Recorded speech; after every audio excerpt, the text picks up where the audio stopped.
Warning. It is the opinion of the Forestry Productions LLC and the Working Prospectus podcast that we should inform you that some of the language used in this recording could possibly be considered offensive.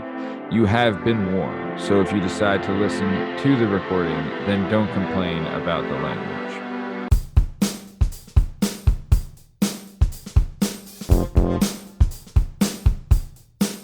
Hi, hello, how are you? Thanks for stopping by. Today we're going to talk to some real people about some real things, living real lives, doing real stuff.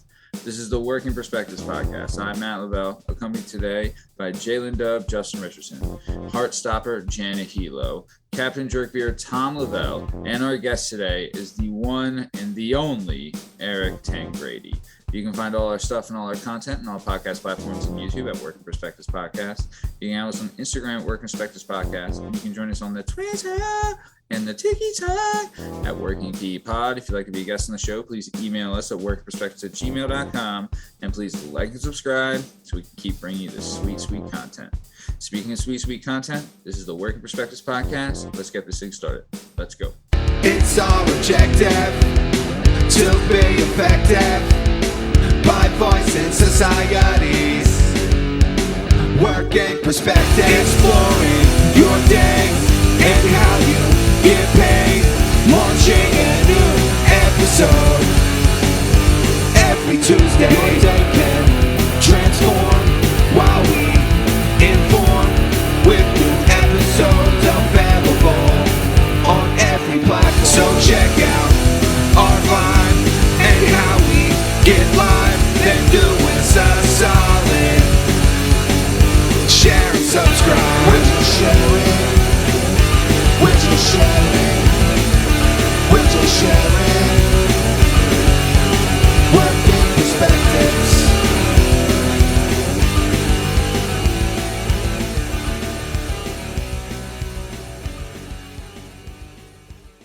Let's just get back into it. So, all right, guys, we've been joined now by the man, the myth, Eric Tangradi, and he's going to come in and we're going to get into some weird stuff. So, I want to start off, Eric.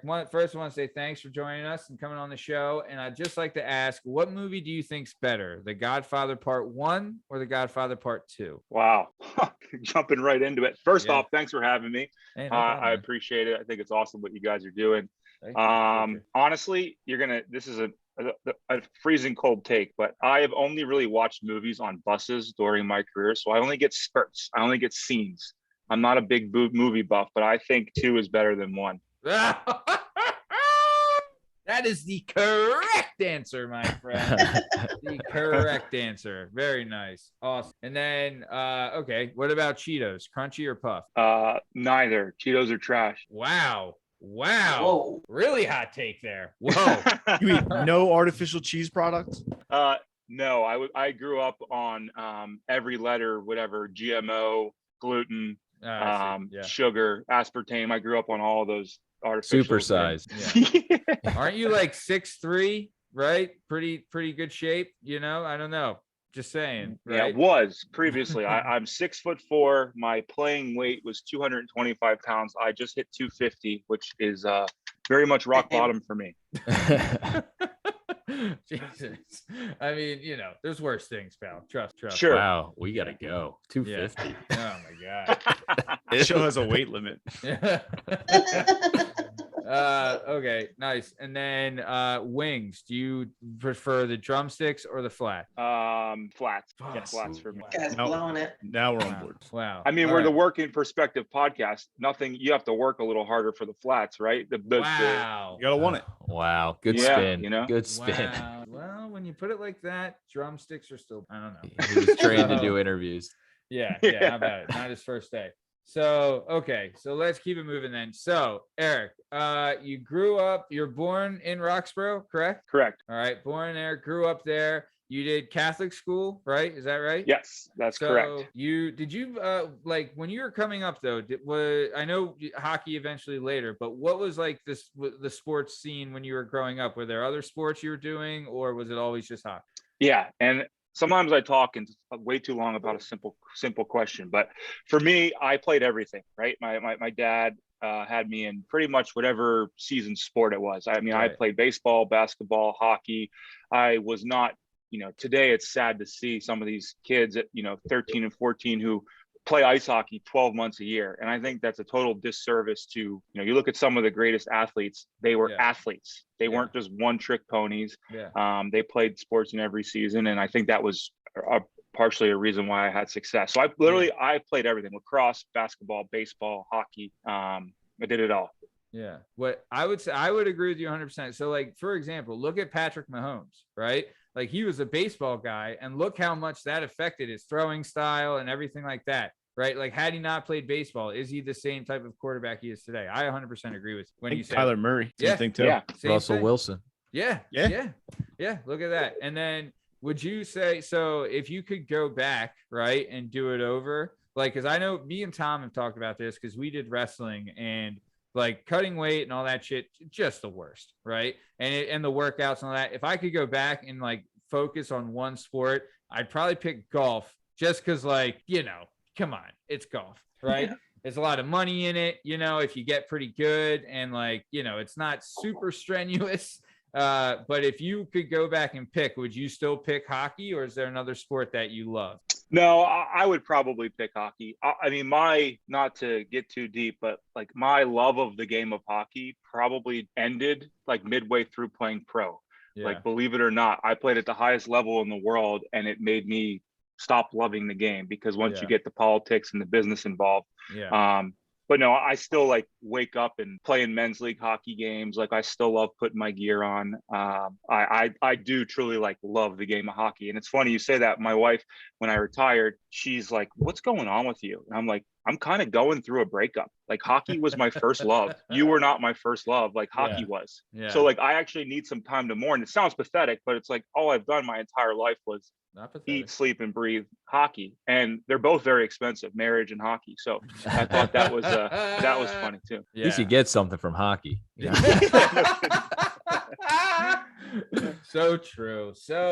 Nice. Okay, so you're coming up, you're playing a bunch of sports as a kid, but then like eventually, like when did it start to turn on for hockey, right? Like, because eventually hockey would kind of take over, and would the other sports get kind of thrown aside? Like, do you remember when that happened? Yeah, once I started really playing travel hockey, and travel hockey has drastically changed too. Like travel hockey now is a 12-month commitment. Travel hockey when I was growing up was still only like 9-10 months. So you still had summers off. There wasn't a whole lot going on.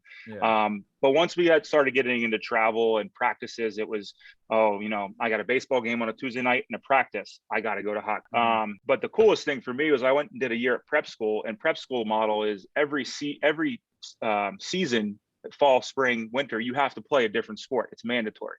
So I remember, basically playing travel hockey, really focusing on hockey. And then I get to prep school and they're like, well, you have to play 3 sports. So I did, weightlifting in the fall, because that could translate to hockey. And then it just seemed like everybody who plays hockey plays lacrosse. And I picked up so much from lacrosse that helped me in hockey. And that was like one of the most fun years I've ever had at 16 years old, being in a 7-day boarding school, playing prep school or playing different sports. So I'm interested I have like a outside. What's the third sport? Oh, it was weightlifting, lacrosse, weightlifting, hockey. Oh, you had to play 3 total. Okay. Weightlifting, and I had to hockey play in the 4. winters.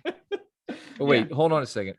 So you're in a prep school now and you're 16. Where's the prep school at? Hold on. How did you get into the prep school though? Right. Like you were playing travel, and I talked to a buddy like recently at work, and he said like he knows a guy whose kid plays on the travel team, and they're like going to London and stuff and like traveling all over. Were you doing that on the travel team, or was it you kind of just played in the Northeast area? And again, everything has totally changed, but I'll just give you the quick cliff notes on my path. So everything happened very late for me, and everything happened for a reason. So I basically played roller hockey, floor hockey in Philadelphia, and someone kind of was always just like the right place at the right time. Try your kid in rollerblades, try your kid on ice skates.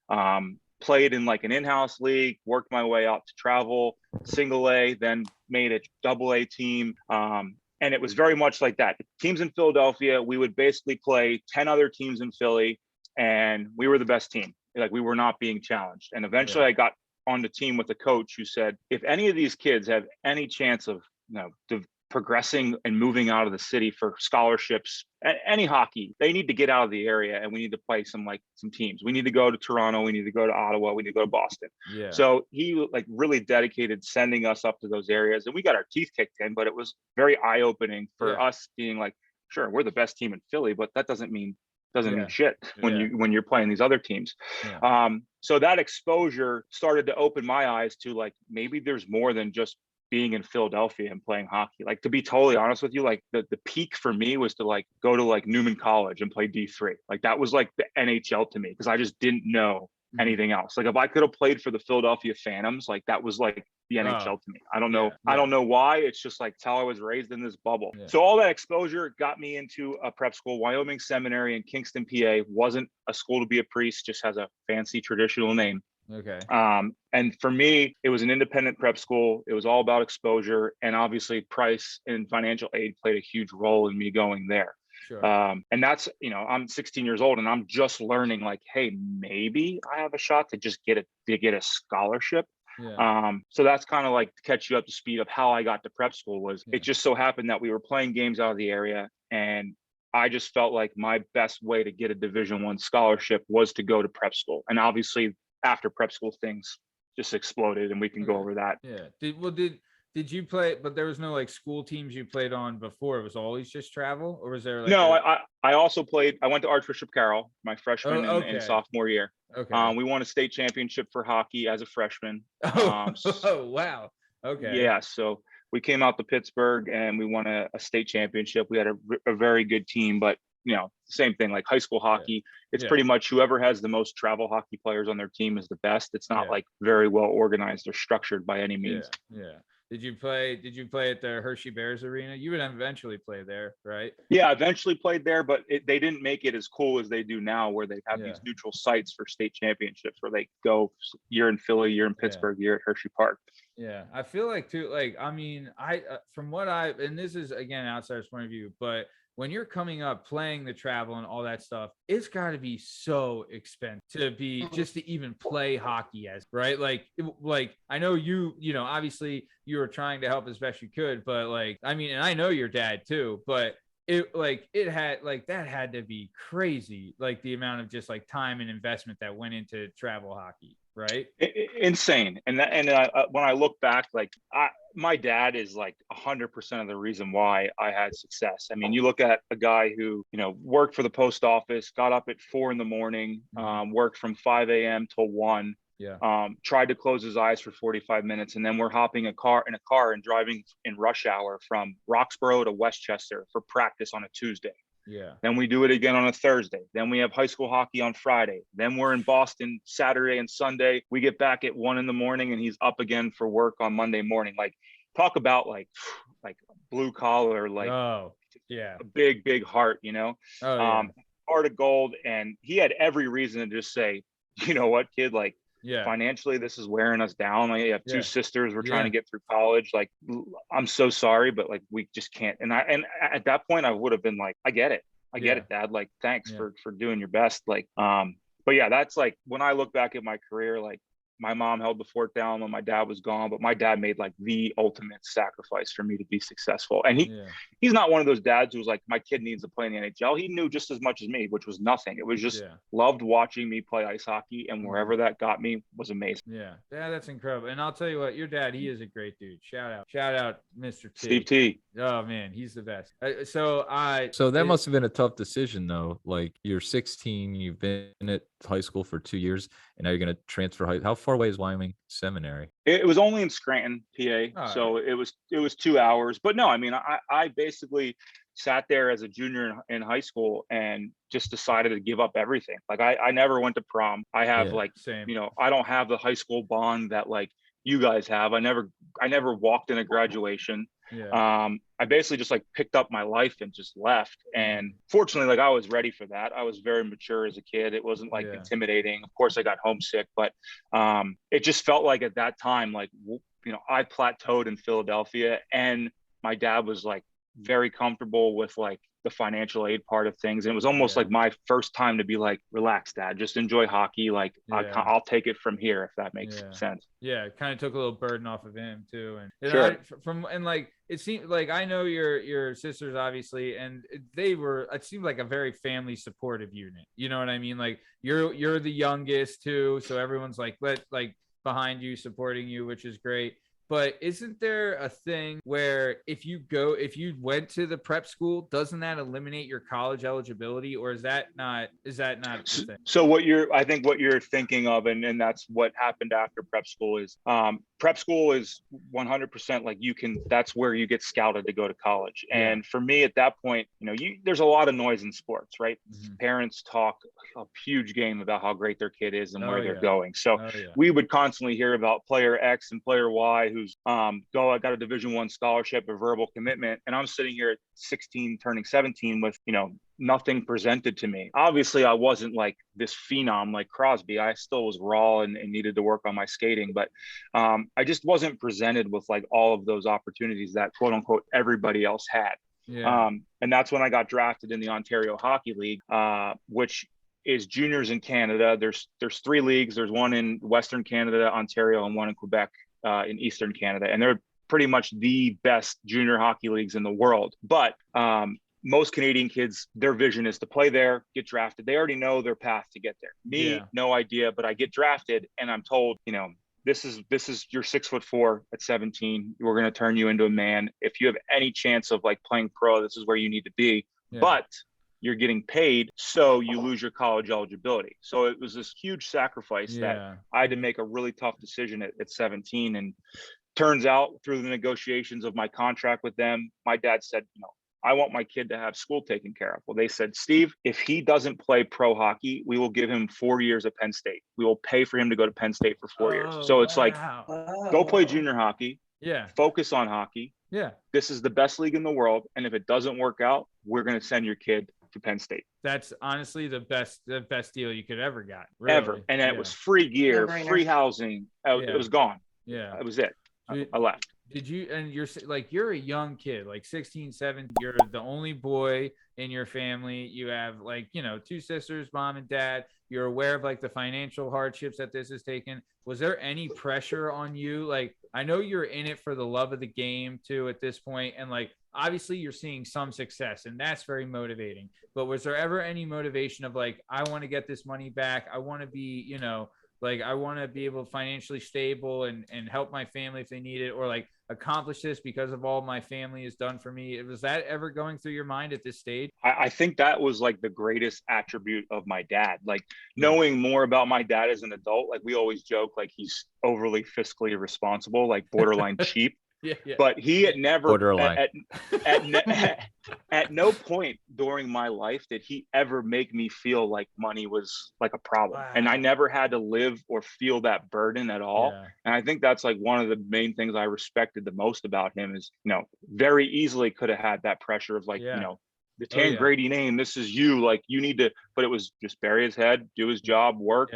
And I never at one point like felt like I was deprived of anything. And I think that's the coolest and greatest thing I could say about him. And it's funny, we talk about 2 sisters. Like I remember my sister Nicole, like when I went to prep school, she would go out and buy clothes for me. She'd go and buy me like a Lacoste or a polo shirt just so I could fit in with the preppy kids. Like she made a sacrifice. My sister Heather, like always doing things to support me. And they were like the greatest siblings you could have. And a part of me thinks like, if I had a brother, maybe I wouldn't have gone because they're a lot older than me. Of course, we had a great relationship, but it was never like, I love them, they love me, like, go do your thing. There was never like, don't leave me, I'm your brother, go ahead and chase it, and I think that was awesome. No, that is great. But it just shows like it takes a village. And I think this is like, I think a lot of sports athletes out there, like, professional athletes, people don't realize the amount of everybody sacrifices and everybody contributes. And it's one person that makes it there, but it takes everybody to get them. You know what I mean? Yeah, it sounds like with your family, the way your family dynamic is, if you did have a brother, he'd be just as supportive as everyone else. It just seems like that's how your family is, which is amazing. Yeah. Well, that's kind of how your cousin is, right, Chris? Would you say that's like, he's like he was my brother. I mean, he was a basketball player. We had a great relationship. But that's a Tangradi's. I think we're all just like extremely independent people. We love hard, we fight hard. Yeah. You know, but we're just all like very comfortable in our own skin and very independent. And I think that's what, you know, allowed me to like take that leap and just dive headfirst and go for it. Yeah. Yeah. No, I that's great. Yeah. So Nicole actually told me this the other day. Did you see the movie Hustle yet with Adam Sandler? I have not. So it's based in Philly, and he runs up, I think it's Crams. Did your dad used to make you run up Crams? She said he did. They have a whole training scene where they drop them off at the bottom. Me and Nicole are watching, and she's like, "Oh my God, my dad used to do this to Eric all the time." And so they're at the bottom, and they just keep training, running up this hill. Yeah, he had to get it in 2 minutes or so. It's so funny. Yeah, she sent me a text about it and said you have to watch the scene like with a bunch of like laughing faces, and it was it. My dad, he just had one rule: like you work. If you don't work hard on the ice, like that's it. I don't care if you score. I don't care what happens. But if you're gonna just mope around on the ice, well, I'm going to be ticked off. Yeah. So our rule was always like, if I had a game and I didn't move my feet and I didn't skate hard and didn't try hard, he would drop me off the bottom of the Manioc wall, which everyone knows the bike race. Yeah. And he'd say, "See you at the top." Oh, and wow.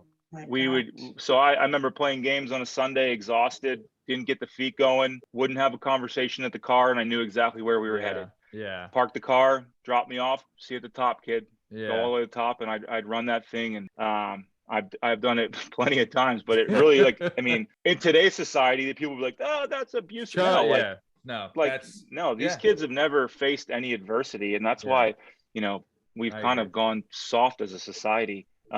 Stuff like that, putting the work boots on is kind of, I got that instilled in me. And there's nothing wrong with him doing that either. Like, him doing that is like also sending you a message like, hey, like, we're all in the, you know, like, get your shit together. Everyone's sacrificing for you here. Like, you know, you're like, he's made an investment in a way, right? And he's not going to have his investment wasted because you want to be lazy, kind of, right? Yeah. Right. Yeah. It is funny because parents sometimes have like a certain catchphrase or tagline they use for sports. Like our dad used to always like yell certain things like at the same time. And like, didn't he have like a symbol that he would just stand near the glass? So this was move your feet. And then this was hit somebody. So for those listening, he does like the rolling fist for move your feet, and he punches his fist in his hand for hit somebody. So your dad's standing on the outside of the glass looking at you like, "Let's go, come on." Yeah. And he's a big guy. So I mean, his head was over the glass. In some games it felt like he was breathing over me. But again, right, he was not going to let any of us underachieve. So he had standards, and at whatever cost it was to make a fool of himself in a hockey rink to get his kid moving, whatever. Looks like it paid off, man, you know? So, okay. So let's keep moving then. So you go and how was the year at prep school? Good? Pretty good? Awesome. Yeah, it was amazing. It was the coolest thing ever. I mean, it's the first time I got exposed to like a little bit of like a different world, right? Like everybody's driving cars and everybody's like, you know, dressing to the nines every day at school. It was your typical prep school experience. Hard to leave, but at the same time, like hockey focused, had to move on and advance again. And you knew going into it that it was only for a short amount of time, right? Like you knew like this is a year and then we're going. So, okay. So your dad and you make the deal of you go to the pros, doesn't work out. You got Penn State on the back burner, so you go to, and I'll tell you this, like, so in Pennsylvania, wrestling is by far, it's the best in the nation, right? So Canada, hockey up there, it's got to be a different level, right? Like when you went up there, like, you're the big fish, small pond down here, like you were saying. But when you went up there, like how much of a smack in the face, like, you know, game check, like what, like how drastic was the difference? Oh, it was night and day. You know, I get up there, I go to the arena. I'd been there before to watch a game, but this town is, I don't know, 40,000 people, and we have a 3,500 seat arena that was completely sold out for every game. Very rustic, you know, your traditional, like when you watch junior hockey movies, like this is Belleville, Ontario. Our slogan was "Need more cowbell." So they just would hammer cowbells, and like I said, craziest experience. 20 teams across Ontario. Every rink is sold out. Every single game. 68 game schedule. Travel. Wow. It was literally like the average age is like 16 to 20 kind of thing. 16. It was 16 to 21. So it's a huge jump of wow. You're playing against if you're a 16-year-old kid, you're barely developing and you're going against a 21-year-old kind of man, right? Like, yeah. Right. Yeah. And that was like the biggest culture shock to me. Like I would run around and hit people. I had a full cage on in Philadelphia. Like you even drop your gloves, you get suspended for 2 games. I mean, now I'm wearing a half shield. My first couple games, I'm hitting people and someone just comes around and drops their gloves and just starts feeding me. And I'm like, okay, like I knew there was fighting, but like my mind just couldn't process this is like a real live fight. So I got my face punched in for like 2.5 months at 17 years old by 21-year-olds. And I'm like, kind of like survive or die. Like it's not that deep, but in the sense it's like kill or be killed. That's like the mindset of you're going to play here. You better put some hair on your chest. And at least if you're in those fights, you're going to get beat up. Like I'm going to try to get 2 or 3 in, which, like in any other sport, the attempt to come near fighting is like, you're suspended for a long period of time. Now, for sure. Now I have a 20-year-old look me in the eyes and just trying to kill me. And it was like, you had no choice but to just grow up really, really fast. Yeah. I'll tell you as a sorry, Matt, as a fan, I used to love the fighting in hockey. And then after going to some of your games, I just hated it. I'm like, why are they fighting? It doesn't make sense. Just because we've seen you get in a couple fights and you just are sitting in the stands like, this sucks so bad. And then then you see every fight you see after that, you're like, that's someone's family. And you're like, why is this allowed? You know what I mean? In this sport and no other sport. You never had that thought, Tom, when you would come to a boxing match or anything like that when I was Well, Eric's a handsome guy. Sure. Yeah, my nose is already damage was done. Yeah. What, Justin, you said my nose is looks like it's taking a lead second base. Okay, so all right, but so do you kind of remember a time like you're 16, 17, like you're saying, and like, it's like, I'll say this, like if you watch basketball or something like that, like they'll be jawing at each other and like pushing and shoving. But I remember even guys like saying it, like no one in the NBA wants to fight. Like it's all bullshit. But up in hockey, it's not. It's actually like, that's how you get a job. Like look at Bissonnette and all those guys, you know what I mean? Like guys like that, like that's how they're going to make the team and they know it. Right? Like mentally, how did you prepare yourself? Like, especially early on when you're not used to it down here and they've been living it their whole lives up there. That's how they play. Like, was there a time where you're just like, look, I'm like, this is enough. I'm not doing, like, I'm going to get my shit into like, do you kind of remember mentally preparing for that or how that went? Cause I mean, that's a big shock. Plus 2, you're alone up there. Like there had to be some phone calls back to dad, like, God damn it, dad. Like, what the hell? Like, or anything like that. Like, what's going on? Yeah. So I remember when I first got there, I really, really struggled. Like it was a totally different game. I mean, we're talking, I played on the 16-year-old team. I'm playing against 16-year-olds. Say I'm the best 16-year-old. Sure. I could have been the best 17-year-old in the league, but that still makes me like the bottom 25% of 100 that just being the best wasn't enough. So I had to really like learn how to like play the game the right way, like start to obviously always like felt like I saw the ice well, but like learn that, there's a lot more to ice hockey than me just taking the puck and trying to run people over and go to the net. So I remember like probably 2-3 months into the season, I didn't have any goals, barely getting any points. My minutes were going down and we were in practice and I just kind of like had it. Like I was just like generally in practice, you go through the motions, but like a veteran guy started cross-checking me. I cross-checked him back and he dropped his gloves. And then in practice, it was just like, we're fighting. And I remember like, that was the first time I kicked the crap out of somebody. And it was my own teammate. And the coolest part of ice hockey, and I didn't learn it until it took a while, but like we fought. He's bleeding everywhere. He gets up, he shakes my hand and he's like, welcome to the Ontario League. Like he actually fought, he actually fought me for my own good. Like he knew that to make Eric Tangradi a better version of himself, I have to fight this kid in practice. And I thought that was the coolest thing. Name's Jeff Levitt. Like, I think he's a fireman now in Ontario. Like what a move by that guy. Like what a leader to say like, this kid is underachieving. He needs to toughen up. I'm going to try to fight him in practice. And he got beat up, and it was like, that was like my coming out party. Like, here we go. Yeah. No, that's great, dude. That is awesome, because he saw there was some dog in you, and he's like, look, this guy just needs to get the little dog out of him. And as soon as he does, we're going to get a better player. That's great.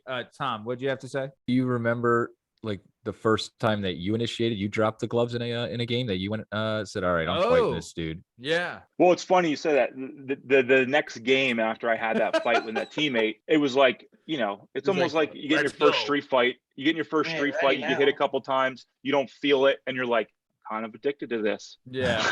I kind of want to do it again. That was like, pretty I'm cool. not made of glass. Yeah. I remember the next game, just like cloud 9, 17 years old, just running around, like finishing checks, and like, who wants one? Yeah. And I went on a streak of like 10 games where I got in a few fights, and it was awesome. And then, of course, like anything, 3 weeks later, fought somebody that was 6'7" and found out he was a lefty mid-fight, and he beat the crap out of me. And that settled me down a little bit. Yeah. Hey, man, everyone needs an ego check. Go ahead, Justin. Yeah. Our mutual friend, he played juniors, and I remember the first time he was, because that's the first league you were allowed to fight in. He came home, because I would hang out with his other brother too. I'm over his house. He came home from hockey, and he was like raised there. He's like, I beat the shit out of this. He was so, and he was a lefty too. So 6'7". The way you like grab hands, no. Yeah, you can benefit, and like the way they started swinging, he's like, dude, it was awesome. I was like, good for you, man. Good for you you get to fight in your sport. You talking about Willis? Yeah. Kyle came in pumped, yo. He's like, they let me beat the shit out of somebody. Nice. Yeah. It's really cool. I mean, at the same time, though, the guys who had to do that for a living, like when you talk about the National League and some of these guys who play like the Bissonets, I mean, he tells some stories that make you cringe where, he's waking up in the morning and he knows the other team has the toughest guy in the league, and he's watching videos on YouTube how this guy fights. Like, in what world of a hockey game are we turning this into basically a full-on boxing match where two guys are studying each other's fight film? Like, there was no puck on the ice. It was that, to me, was like that's very scary to think about, like having to fight some of the toughest guys in the world on skate, and that's your one job. Like those guys, unfortunately, that's why I think they have like addiction problems, because all they were trying to do is turn their minds off, because the stress and the anxiety of like, it's 24/7. This could be my last game if I get hit wrong. Like, it's terrible. And the embarrassment, maybe, the ego check. No one wants to get knocked out, and it's just like a scary thing. Is there a guy, would he be the guy, or is there a guy that you would say was the toughest? Like, do you have a guy that you're like, man, this guy was the toughest guy going? I mean, when I came in the league, it's changed a lot now. Everybody's fourth line had at least one or two guys that were like mean guys. But if you get a chance to YouTube Brian McGrattan fights, I mean, this guy was a killer. And what made him the scariest is you could literally grab on and swing as hard as you could directly between his eyes, and he would just blink and look at you and be like, cool. Like, and those are the guys, those are the guys that are the scariest, because you hit somebody as hard as you can. All right, and let's say a boxing match, like, he's going down, fight's over. Not to say that we're tougher, they're not, but like for this guy to just take one right on the chin as hard as you could ever see it, and he just shakes his head and smiles, like, that's some scary shit. That's some crazy, like, wow. So, I mean, I've been in fights too where like a guy does like the head shake, like, I know there's sometimes you can tell he's bullshitting when it really did hurt him, but he's trying to play it off like it did. But there's some guys that you're like, oh, that didn't hurt him. Oh no, that was my best shot. This is gonna be a long night. But also, I've been on the reverse side of that, where I've eaten some big shots and just walked right through them, and then like you do see it really affect them and how they fight. But it is what it is. Would you say, or have you like, I want to ask this now, do you have a favorite hockey movie that you've seen? It's almost like I have like PTSD from hockey movies. Like I said, I spent my entire teenage and young 20s on a bus watching movies. And we're talking like, hey, rookies, what movies did you bring? Oh, we brought Slapshot, Youngblood, Wedding Crashers. Like, it was like a rotation of the same 5 movies. And I can sometimes I hear them in my sleep. Like, okay. But I don't know. I think it's on the way to a game. You're watching this, right? Yeah. Right. Me and Tom have the same thing for the Rocky soundtrack from when we were a kid. Can't listen to it ever again. Getcha. Nice. Yeah. But no, I think obviously like Miracle on Ice is like cool because I think that was kind of the America's like welcome to the hockey party, right? Like we were never looked at as a hockey state or a hockey country. Obviously some of the best athletes in the world, but not everybody like loved and grew into understanding what hockey was. And that kind of changed America's, mindset on hockey being like amazing and awesome and cool. And being a true story, like I think that movie was done really, really well. And to me, like I could still watch that and think it's like an awesome movie that gives me chills. Yeah, sure. Yeah.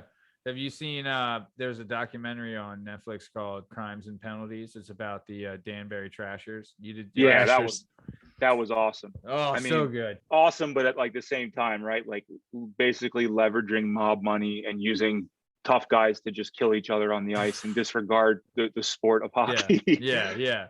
Like it's awesome to the outside person, but like the one guy got like a death threat. Like that. But like that's kind of crazy because that's what 2004, maybe 2003 when that's happening. So not that long ago. So that like that, there's that kind of aspect to hockey because you wouldn't see that in baseball or football or any like there's no like mob ties to a lot of that stuff. But to think like hockey has that. Did you ever run into anything like that when you were in juniors, like any kind of sketchy stuff like that? No, but some of the stories, the tail end of my career when I played in the Russian Super League.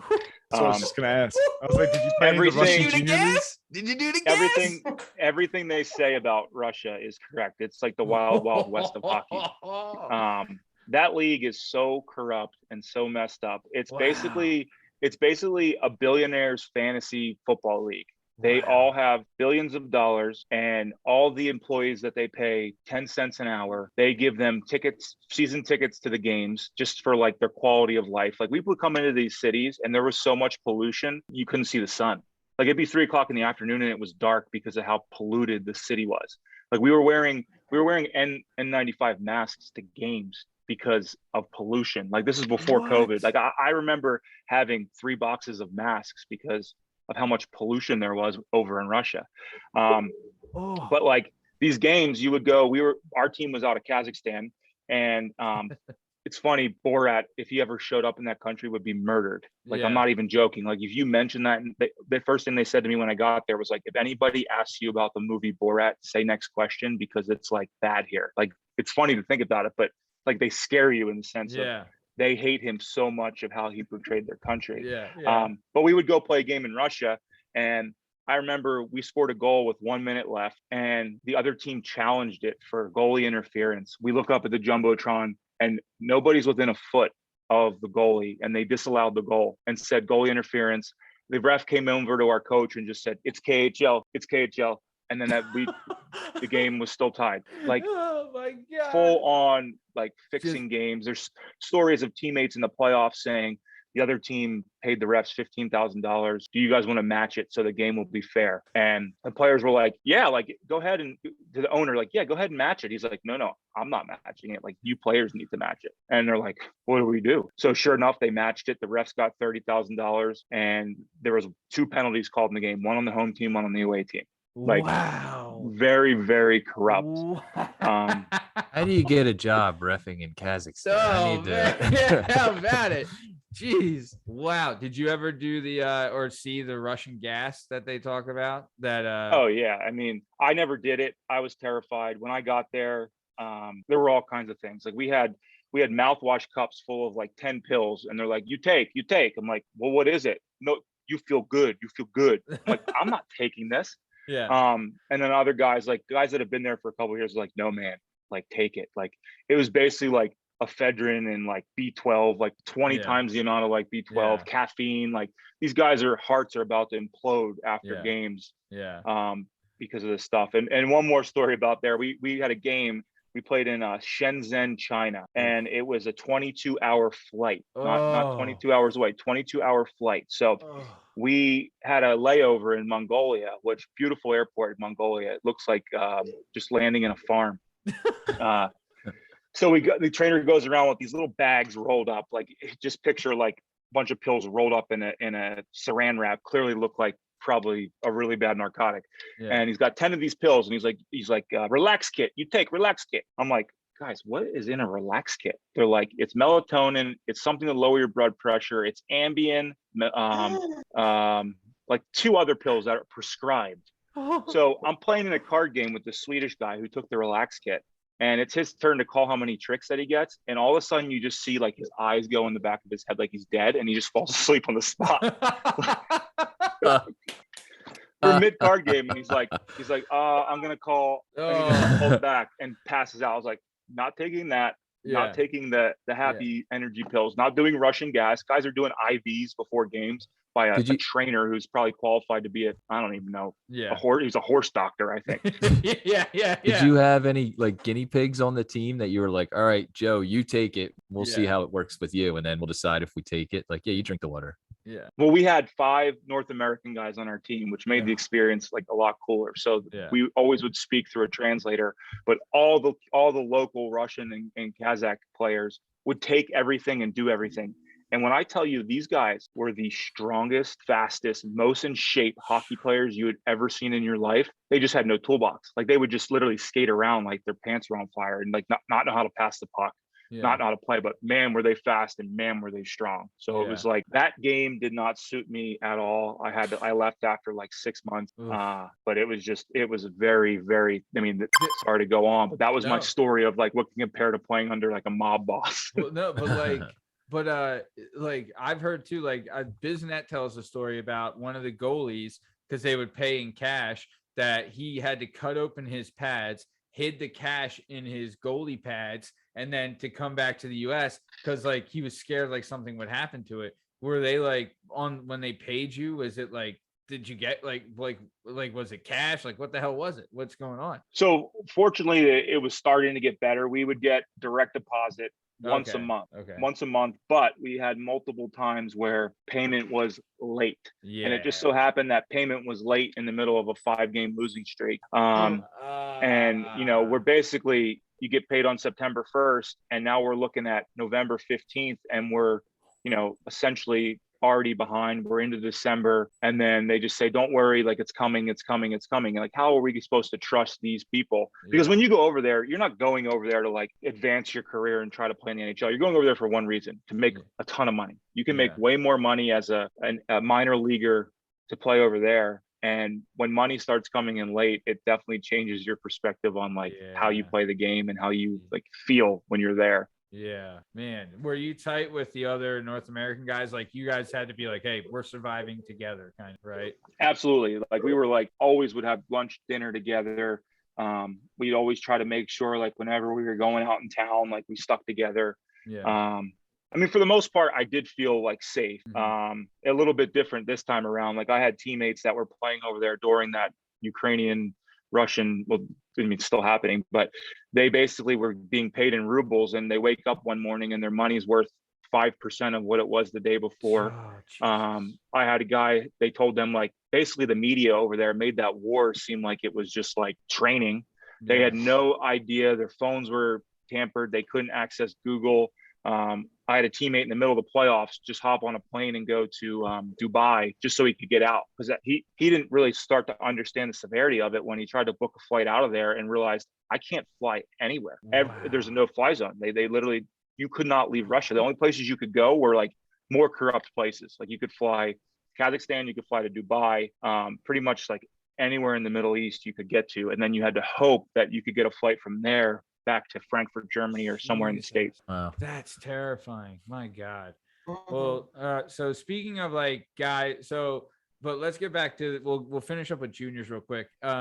So you're in juniors. Did you have like you're up there alone? Was there anyone that you kind of like on the team you meshed with? Did you have like roommates? Like how did that work? Yeah, so I live with a host family, and I think being, you know, an American on an all Canadian team, they really made an effort to put me with like an amazing host family. So I had two school teachers who were very involved with like the rugby program in Belleville.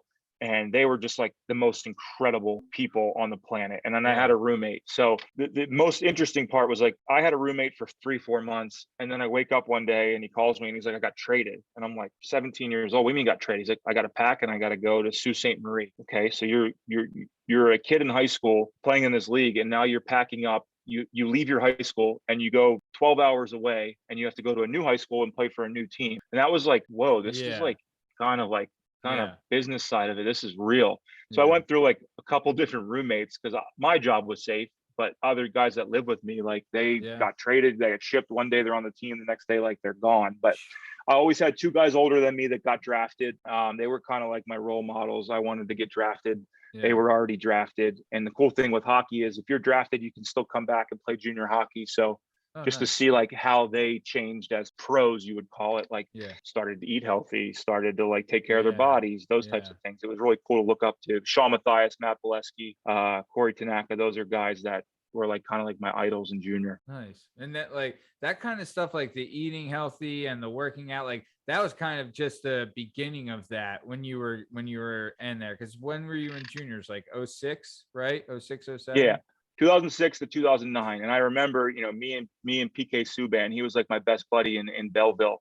Me and him were like these 2 chubby little kids who just like, well, shouldn't say little, but chubby kids that was like still had baby faces that were just like learning how to adapt to junior hockey. And we always kind of stuck together. And he was like probably my best buddy. But yeah, it just took us time to like learn that this is kind of a big deal and to embrace it and try to do our best to like advance our careers. Yeah.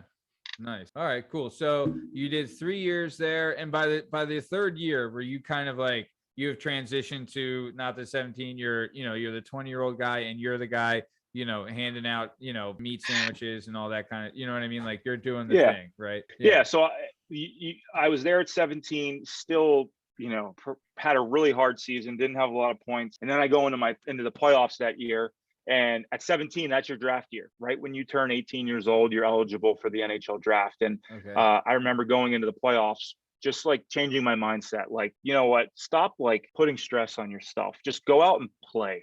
What's the worst that can happen? Like, you're going to go home and you tried it. And like, so I had an unbelievable playoff. And then I really started to get on the radar for the NHL draft. Like, even though it was my draft year, I never really even considered like, I'm going to play in the NHL. Like I got these expectations because just everything for me was unknown. I never knew like how to get there, what's going to happen. So I had an incredible playoff. And right when the playoff ended, I started getting phone calls and it was like, hey, you need to fly to Montreal. They want to meet with you before the draft. So I'm flying first class to Montreal. I'm staying at the Ritz-Carlton and they're wine and dining me. And they're like, tell us about yourself, this and that. And then they're like, okay, 15-minute meeting. They probably spent $2,000 for me to go there and stay. 15-minute meeting, send me home. And then I'm going to St. Louis. Then I'm going to Tampa. Like it was just like, whoa, this is pretty freaking cool. This is pretty awesome. Wow. So then going into the draft, they have rankings, and it was like, okay, you're projected to go 90th overall. Wow. So first round's on Friday night. The 2nd through 7th round is on Saturday. So I have a couple meetings on Friday, and I go in. I'm at the draft. All the teams have hotel rooms, and they just start calling players up left and right. Like I remember on Friday morning, it was like, all right, you got Anaheim at 11, you got Dallas at 11:15. Like it was just like boom, boom, boom, boom, boom. And I go into my meeting with Anaheim and Brian Burke, who's like one of the most intimidating general managers in the NHL. He goes, all right, kid. It's like, you got 2 minutes to tell me why I should draft you. Go. And I'm sitting there like, whoa. And I just, something just hit me. Maybe the higher spirit, I don't know. It was just like nailed it. Like probably the best 2-minute speech that I ever gave somebody. Like, this is where I come from. These are the sacrifices I made. Like, all I need is an opportunity. I never learned how to work out. I never learned how to train, but I could promise you right now, man to man, like I'm going to play in the NHL one day. And he's like, all right, thanks. And I left. Wow. And my agent's like, how'd your interview with Anaheim go? I was like, I don't know. Berkey like hates me, I guess. Like he didn't say 2 words and he kicked me out of the room.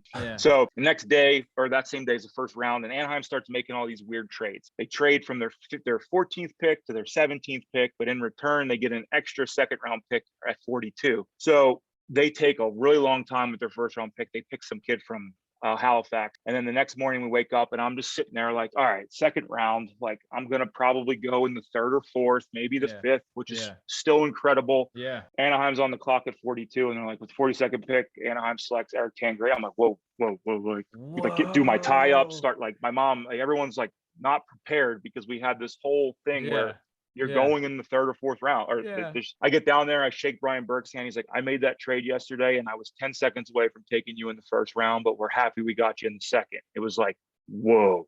This is real. This is freaking awesome. Yeah. You're a duck. So then, I go back to quack. quack. Yeah. What if you just did that? What if Gordon Bombay came out and shook your hand, you know? Emilio himself. What if he was like, you got 2 minutes and you're just like, quack. You just quacked for 2 minutes. I got a knuckle puck. Yeah. Rodeo people. Yeah. What do you 2 minutes? Go ahead, cake eater. You just start going about ducks fly together. Yeah. You know what I mean? Roosters are crowing, cows are spinning in circles in the pasture. You tell them your life story. You're like, well, I was a lawyer at a big firm, and then I got in a little bit of trouble, and I had to coach a minor league hockey team for a little bit, but that really worked out well. But my dream was always to play in the NHL, so I worked hard. My buddy Hans helped me out. Shout out Charlie's mom. Yeah. Yeah. Nice. So okay. Wow. So 42nd overall pick in the 2009 draft or 2007. 2007. So 42nd overall pick in the 2007 NHL draft. Holy guacamole. Right now it's like looking back, running up those hills, it was all pretty worth it. You know what I mean? Like you're here, you made it, and at this time, like you're feeling pretty good. You're in good shape. You're playing good hockey. Like you still like have some growing and learning to do because you're still young. But at the time, you're feeling pretty good. And like, how awesome was that? Like it must have brought like tears to your eyes just to be able to like all the sacrifices and everything that went into it with your family and everything. Like that must have been incredible. That moment was amazing, but it's crazy to say like it was almost just pure shock. Like it wasn't like I still knew how much work I had to do. And the craziest thing was like that's still in my mind, like wasn't like the welcome to the NHL, because right after the draft, I go home to Philadelphia and I start telling my buddies, dude, I got drafted in the second round. They're like, yo, that's cool. I'm like, what do you mean that's cool?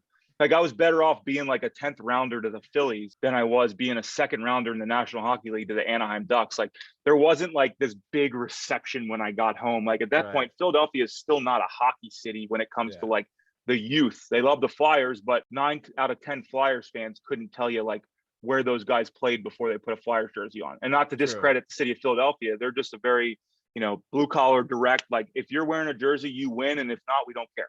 And I respect that about them as a sports city. But I go to Anaheim, I go to camp, and I'm a second round pick, and I go to get interviewed, and there's 2 reporters. And I'm like, wow, this is pretty cool, like 2 reporters. But fast forward about a year, I get traded to Pittsburgh, and I go to my first interview with the Penguins, and there are 30 reporters 6 inches from my face. And it's like, there's Crosby, there's Malkin, like, sure, Getzlaf and Perry were like big name NHLers because I loved hockey. But when you look at the NHL, like Crosby is the pinnacle of the National Hockey League. Yeah. Michael Jordan. Yeah. So that to me, getting traded was like, holy crap. Now it's live. Now it's like, this is legit, like fan base, go to practice and there's 500 people watching a Penguins practice. Like, but it was just cool how going back to Philadelphia, like I would tell people that I played in the NHL looking for like maybe an extra pass at the park or at the bar, like sneaking in Graham Street pub underage, being like, yeah, I got drafted by Anaheim. And they're like, that's cool. Yeah. That's cool. Yeah. Like it wasn't like that big of a deal. Where in Canada, you tell somebody that it's like, you need a bottle, you need a table over there. We'll get the whole bar cleared out for you. Draft pick here. Come on in, Yeah, man. Yeah. You go to Graham's. They're like, all right, you got a Newport? That's the instant satisfaction too, because basketball and football, you get drafted, you start immediately. But baseball and hockey, you get drafted, you go play for another club, and maybe you show up in a couple of years. Right. It's just tough for a lot of, you know what I mean? Like I know a couple kids who got drafted in baseball who never made it into league, but got drafted by major league clubs. Yeah. So like, you know what I mean? You come over, you're like, I got drafted by the Cardinals. You're like, cool. When do you start? And you're like, no, it doesn't work like that. And you're like, what? Right. Yeah. So wait, so then how does it work then for hockey? You got drafted and then You're in Anaheim. How long were you in Anaheim for? Like, so that's the interesting part. I got sent back to juniors because I wasn't quite ready to crack the lineup. okay. So I never actually played a game for Anaheim. So I'm back in junior hockey, and Were I you never put the sweater on. So it was yeah. like, it wasn't like I never actually represented the Ducks, and I played junior hockey for another year and a half, and then I got traded. Yeah. So, okay. So, but Didn't you play for the national team too up there? Yeah. So in between that, I made the U.S. World Junior team, which World Juniors is the day after Christmas. They call it Boxing Day in Canada, and it is like the Super Bowl for junior hockey. I mean, it's the best kids in the entire world from, it's an under 20 tournament. So we're 19 and 18-year-olds. They go and they play and they compete. And I represented the United States up in Canada. It's the first year they put it back in Canada, and it was 20,000 seat sold out arena. The fans are screaming the national anthem, the Canadian national anthem. Like, that was the biggest game I've ever played in my life, was that World Junior game in Ottawa. Wow. They're just, and it's nuts up there. Yeah. Right? My buddy's dad, that was his favorite day of the year. He had DirecTV just for that package. It had all those World Juniors games on, and that's like the day after Christmas was his favorite day. Really? Yeah. So wait a second. Mr. Basically, Willis, Mighty Ducks 2. Yeah, that's pretty much what it's like mimicked after is that. Nice. So, I mean, wow, that's crazy. Okay. So then when you got sent back down to juniors, you weren't like dejected. You're just like, hey, kind of like, maybe we knew this could happen, maybe not, whatever. I'm just going to keep working. I know I got what it takes, obviously. And then you got sent to Pittsburgh, right? Right. Yeah. It was always like, that was the plan. Like, the plan was always go back to juniors, develop, progress. And then at 20 years old, then that's your chance to move on. That's when you are supposed to go play pro. So I pretty much outgrew junior hockey, and the minor league team for the Penguins was Wilkes-Barre Scranton. So that's where my first year pro in the AHL, signed my contract, and I go play pro hockey. Now, being 20, turning 21, playing against 30-year-olds was probably an easier adjustment than being 16 and playing against 21-year-olds. I just think gap of like maturity.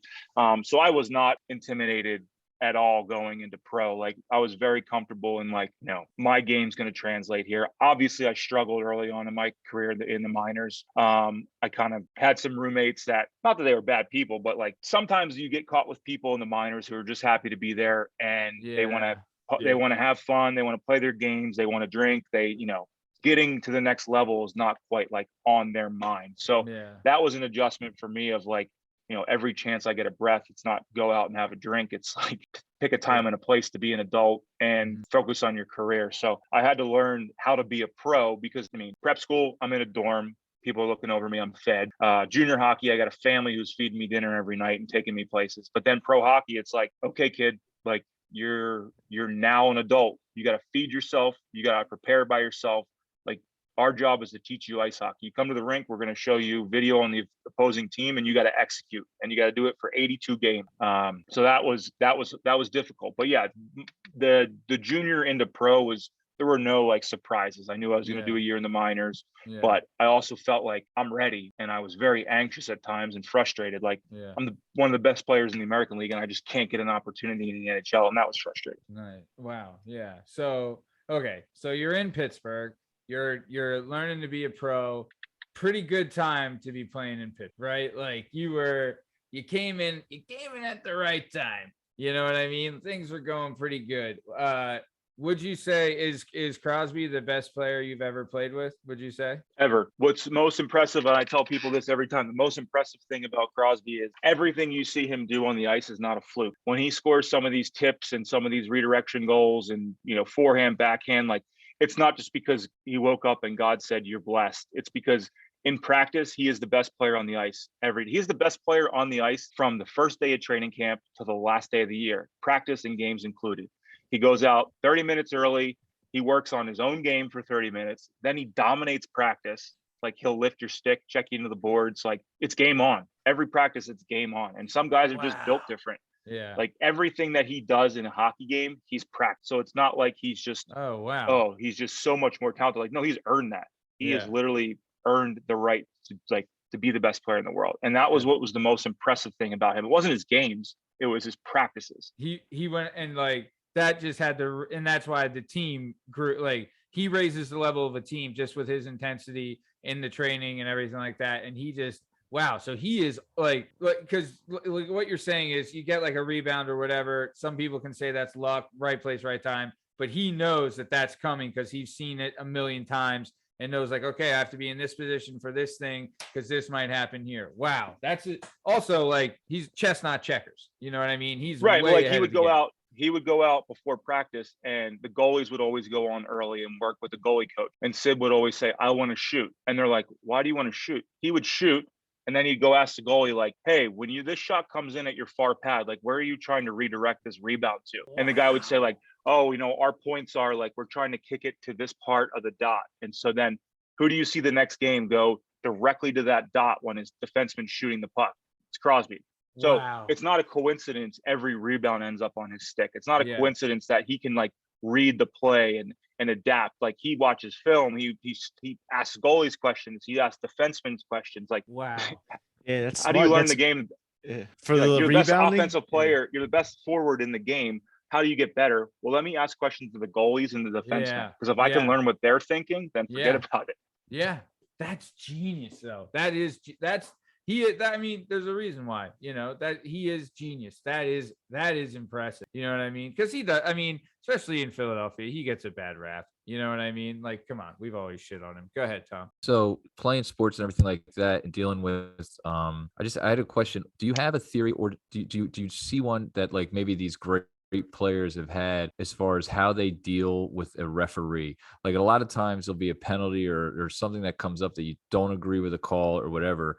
And my theory was always trying to like befriend the referee and get them on my side. Did you see a specific strategy that worked better? Was going after a referee better? Was, you know what I mean? Like, or how, like any theory that you had as far as dealing with them to maybe get a call go your way or whatever? Yeah, it's funny. Hockey is the one sport where the refs put up with more shit than any sport on the planet.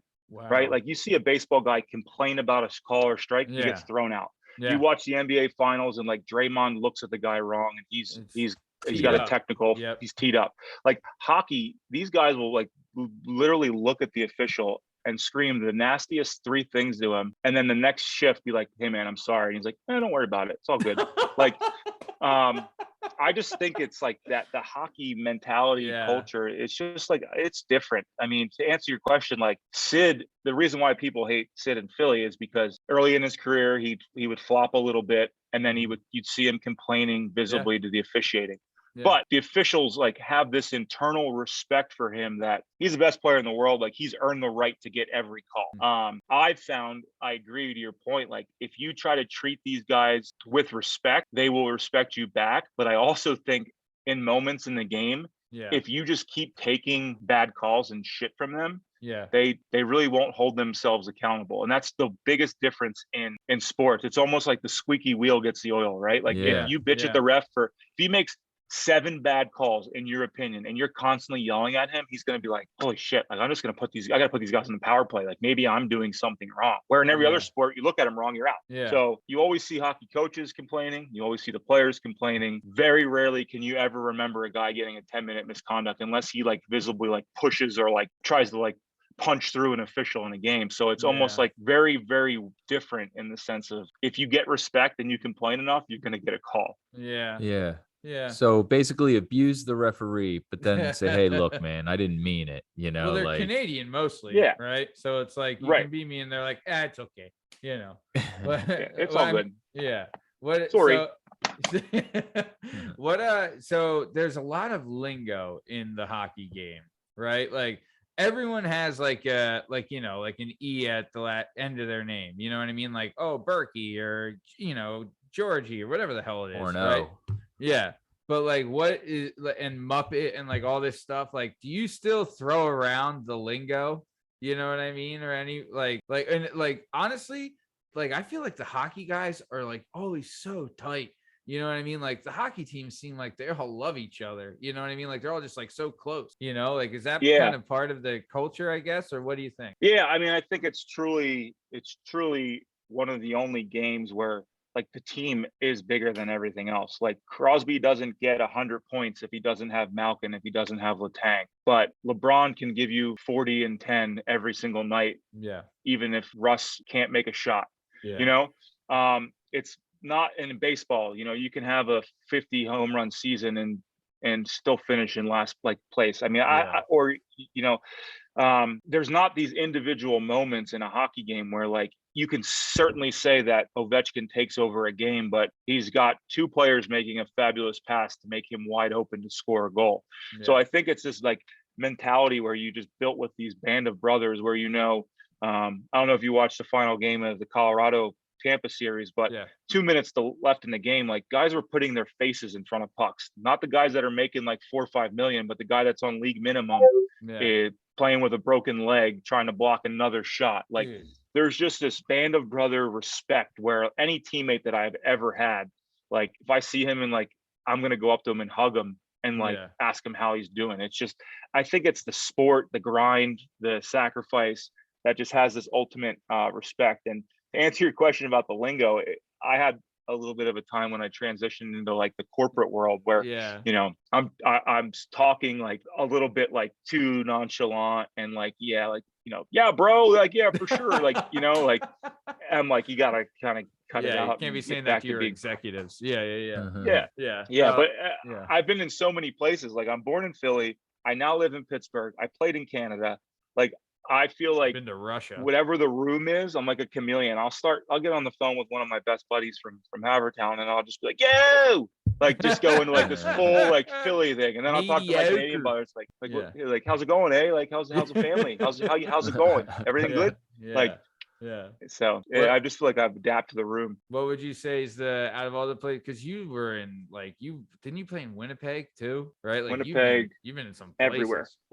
Well, go ahead, Justin. I was gonna say, do you ever meet Riley Cote? I have met Riley Cote at a charity hockey tournament. I didn't know if you played it. Yeah, I know he was up in Winnipeg. I got drunk with him one time at a bar, and he was one of the funniest men I've ever met in my whole life.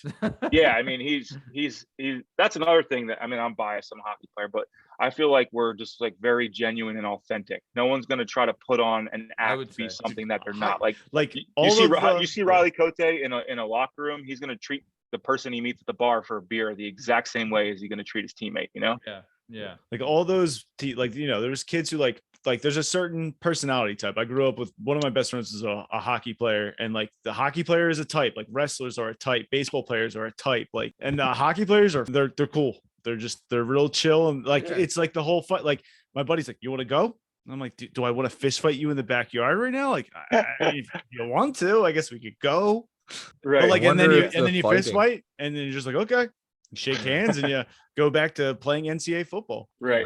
I wonder if the fighting has something to do with it. It teaches like a humility. You know, there is repercussions and stuff like that, and then you have to learn and fight, and kind of you get just a natural respect for other human beings. I don't know. It's really like a brothers thing, though. You know, like brothers fight, and then brothers get over it. Friends fight. I've fought like all my best friends. I've fought with them like at some time or another. You like, punched me in the face. Yeah, but then also, but then like also like I remember watching the they did a Broad Street Bullies documentary on HBO, right? And they were talking about the series they had against, I believe it was Boston, right? Or maybe it was New York, but either way, they're in like a game 7 and it's like, this is the toughest game, like, and they're going back and forth and they really didn't know how they were going to get past them. And there was a fight, and it was like I think it was Bob Hound Kelly was like working this guy, just crushing, and all the other Rangers players are standing around not doing anything. And the Flyers are like, if that was one of our guys, you better bet your ass someone's getting in there and they're helping him out or breaking it up or doing whatever, right? Like they wouldn't let that happen. And they're like, as soon as we saw that, we knew they weren't a team, we're a team, and we're gonna beat them. You know what I mean? Like there's that kind of thing. So you have to build that. Like that takes time to build that trust and that relationship, and that even the want to fight for another guy. You know what I mean? Like it takes like, you know, mentorship and leadership and you know, just working together and everything like that to come together. You know what I mean? Go ahead, Tom. What is your daily schedule like as a professional hockey player? Because great you know what's question. funny is I have a theory. I was at a concert like a week or so ago, and for some reason I'm looking at this guy in Coldplay, and I'm like, this guy hates his job. Like he hates it. He hates being here right now. He doesn't want to be here. And when you look at a professional athlete, and I think me and you might have had this conversation before, you think, oh my God, that's so cool. He gets to play at these different stadiums. He goes to Yeah. different cities and stuff like that. But you're playing 100 games a year when you're in the playoffs and stuff like that. Yep. And the grind it takes. And so I guess my question is, what is your daily schedule? And how many surgeries did you have because of hockey? So those are my two questions. Yeah, no, I think that's awesome. So essentially you see these hockey guys in the summer, and they let their hair down for like a month, and some of them go on like these absolute benders, right? Where they're just like at the bar Monday through Sunday. And there's a reason that they have to kind of get that release, because July and August, we are absolutely training our nuts off, because we know that the first day of training camp, we are going to go through 3.5 weeks of the most miserable experience you could ever go through from an athletic standpoint. Like, we are going to skate for an hour and 15 minutes. Then we're going to play an hour and 15-minute scrimmage. And then we're going to do an hour and 30-minute circuit. And this is just day one. And we do that for 3 straight weeks. Oh my Maybe God. one day off a week. In between then, they have preseason games, which preseason games are basically, in my opinion, probably harder than a regular season game, because there's no structure. And you have, of the 20 guys on each team, 10 of them are trying to fight for a position in the lineup. So it's like playing playoff hockey in between getting killed for 3 weeks. So then you get through that, and then you go into the season, and it's basically a game every other day from October 1st till April 15th. You play every other day. We're talking Christmas, Thanksgiving, New Year's. It does not matter. You don't have a holiday. You basically wake up in the morning. You have practice at 10:30. You get in there early. You need at least an hour to warm your body up. Yeah. Stretching, rolling, activation, bike ride. Yeah. Then you have your practice. And then when practice is over, you try to get some sort of lift in so you can keep your strength throughout a season. Yeah. Then you go home and you try to relax, refuel, and then the next day you have a game. So then a game day is morning skate from 10 to 11, pregame meal, try to lay down and relax. You're at the rink at 4 o'clock for a 7 o'clock game. You're doing the same thing again. You're foam rolling, you're warming up, you're watching video, you're studying the goalie, you're studying, how you're going to play that night. You play a 3-hour game. You've caffeinated yourself so you can, learn to perform at a peak level at 7 o'clock at night. Yeah. So then you leave the rink at 11. You maybe fall asleep at 2 in the morning because you're so wired. Yeah. And then you wake up the next day and you do practice the same way you did it before. And it is in between there, if you're fortunate enough to play in the NHL, after that practice that you just had, you got to drive to the airport, you get on a plane, you fly 2-3 hours to a city. I've learned to love and hate cities based off of how far the airport is to the hotel near the rink. What's the furthest? What's the furthest? So the worst is New York City. I mean, LaGuardia is 12 minutes from Madison Square Garden with no traffic, and it takes an hour and 45 minutes going down one-way streets. You pass your hotel. That is by far the most miserable trip. I mean, we would fly from Pittsburgh. We'd leave at 2 o'clock. We'd wheels up at 2. We'd land at 2:45, 3, and we wouldn't be in our hotel room till 5 o'clock. Do you guys all travel together on a bus? Yeah, so we would charter plane, and then we'd all get on 2 buses from the airport to the hotel. And that's all paid for by the team. Sure, yeah. Okay. And then in the minors, it's totally different. You're playing a game on Wednesday night at home, then you're busing 6 hours to play a game on Friday. Then you bus 4 hours on Friday night to play Saturday, and then you bus 4 hours back home to play an afternoon game before NFL football on Sunday. 4 games in 5 nights with 1,500 miles of travel in between. And taking a beating in the rink. It's not like you're not getting crushed. It's not like you're playing basketball. Grinding, you're oh my God. And so that's so funny, because when people think this glamorous life, it's dude, you're in a circus. You're getting beat up. It is not you really have to. Unforgiving. Oh. Yeah. And you kind of go through there are times in the winter where you wake up and the sun's coming up and you go to the rink till 12:31, and then you get home and all you want to do is lay around before your game. And then you're walking into the rink as it's getting dark. So seasonal depression in hockey, I remember looking at the schedule, December, January, and February, you still have playoffs 3, 4, 5 months away, like those are some times where it's like, holy smokes, like this is really, really tough. And playoffs, obviously, like that is the most incredible. That's why you play. Yeah. If you have a season where if I'm home on April 15th and it's like still kind of cold out and none of my buddies are really back from the season, like it's awful, terrible, the worst thing in the world. Nothing's better than like a good playoff run. But to go into your surgery question, I think it's 11 surgeries in 11 years. Because you were having a surgery every year. I remember. I was like, this every summer. It's like, oh, he's getting his knee or his hand or his whatever, you know. Oh wow. So like, and it was like that 1 month you got in between before you had to start before training camp, you were in surgery and rehab. Well, two of the 11 were actually off-season surgeries, like just played through pain. Not to say fortunately, but like the other ones were broken fingers, broken arm, like those things. And what's crazy to say is a normal person breaks their finger, they're out for six to 8 weeks and it heals on its own. But I am a pawn in a chess game that I need to get back on the ice in 4 weeks. Let's put them under the next day. Let's put a plate in and we can get them back on the ice in 3 weeks. So, I mean, I got all kinds of screws and plates in my body just because they wanted to get me back on the ice sooner, where I probably was perfectly you're not fine. on the team, right? Like you're, I mean, you have the decision. You have the decision, but it's like a pride thing, right? If I go to them and be like, no, I need to take my extra time for my body to heal. Like, no, I want to get back and fight with my brothers. Like, I want to get back on the ice as soon as I can. Like, I'm like a sad puppy. When someone's hurt, it's like the worst feeling as a player because you just know like it's eating them inside. Just watching the game.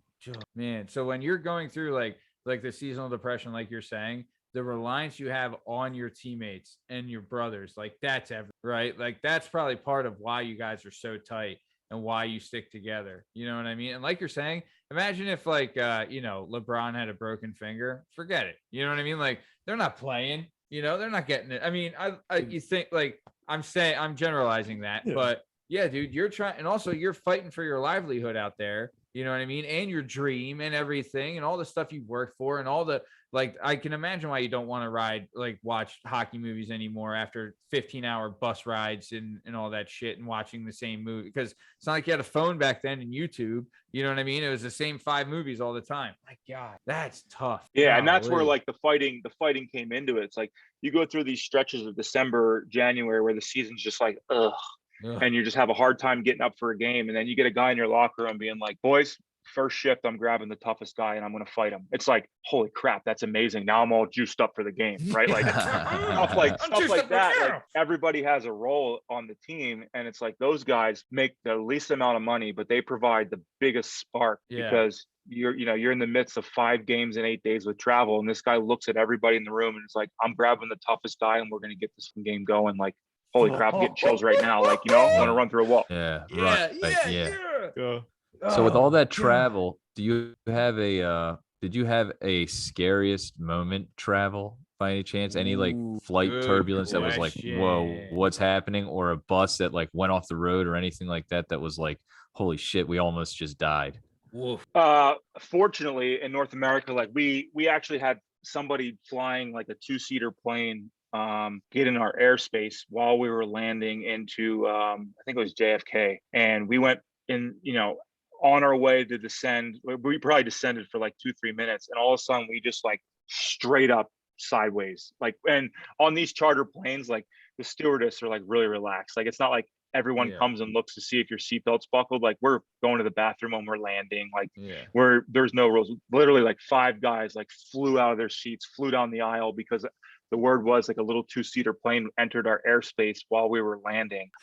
Fortunately, nothing happened. But the scariest one, it's not even close. So we were in Kazakhstan and minus 30 degrees, and we get on this plane and it's freezing cold, like freezing. Like it feels like it's 30 degrees out. They may have fired the engine up like 3-4 minutes before we got on the plane. And they shut the doors and it's snowing and we just go right to the tarmac. And I'm like, are we not going to like de-ice? Like, they're like, no, like we don't de-ice here.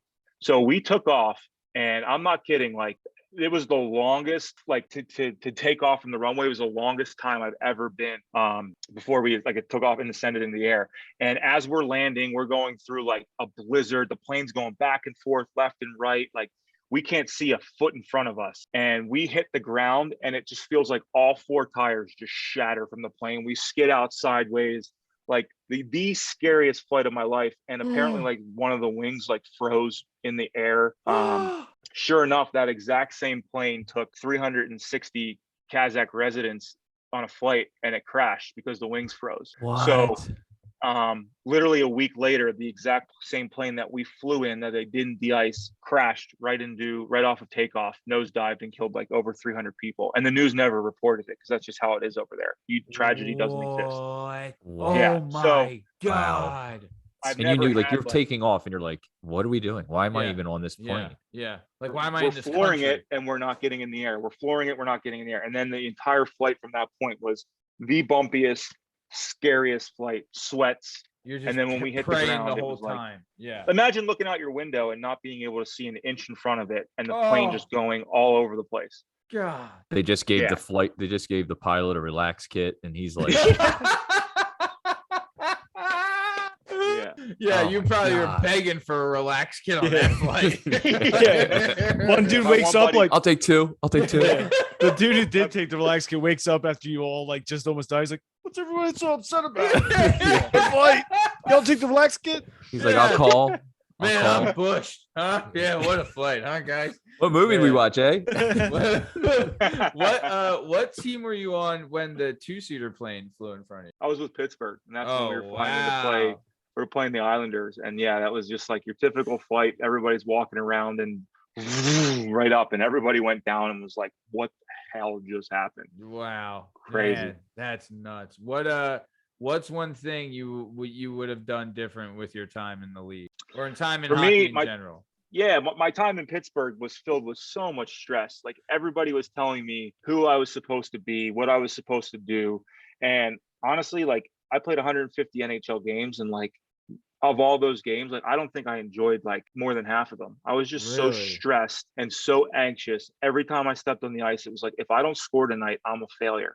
And it wasn't till I was 25 years old that I got a sports psychologist that just helped me retrain my mind into focusing. Like Yeah. she called it process goals. Like, hey, you want to score a goal, like go out, move your feet, finish checks, and try to get 5 shots on goal. If you know you can do that every game and not score. And if you do that, that's a good game. Yeah. But from 20 to 25, like literally, I remember being in the locker room, like shaking, like I'm gonna get sent down if I don't score tonight. I'm playing with Oh. Crosby. If I don't get him the puck, if I don't like, who plays a sport like with all that pressure for unrealistic things that you really can't even control? Like, sure, I can control scoring, but if I'm going out to play a game and I just like am anxious and uptight the entire time, like feel like I very much underperformed early in my career. And then when I became the best version of myself physically and mentally, I got labeled as somebody who already had their chance. Like I played probably the best 6 games of my NHL career at 31 years old with the Devils. Mhm. And then I never got to play a game ever again. Like, it's just like my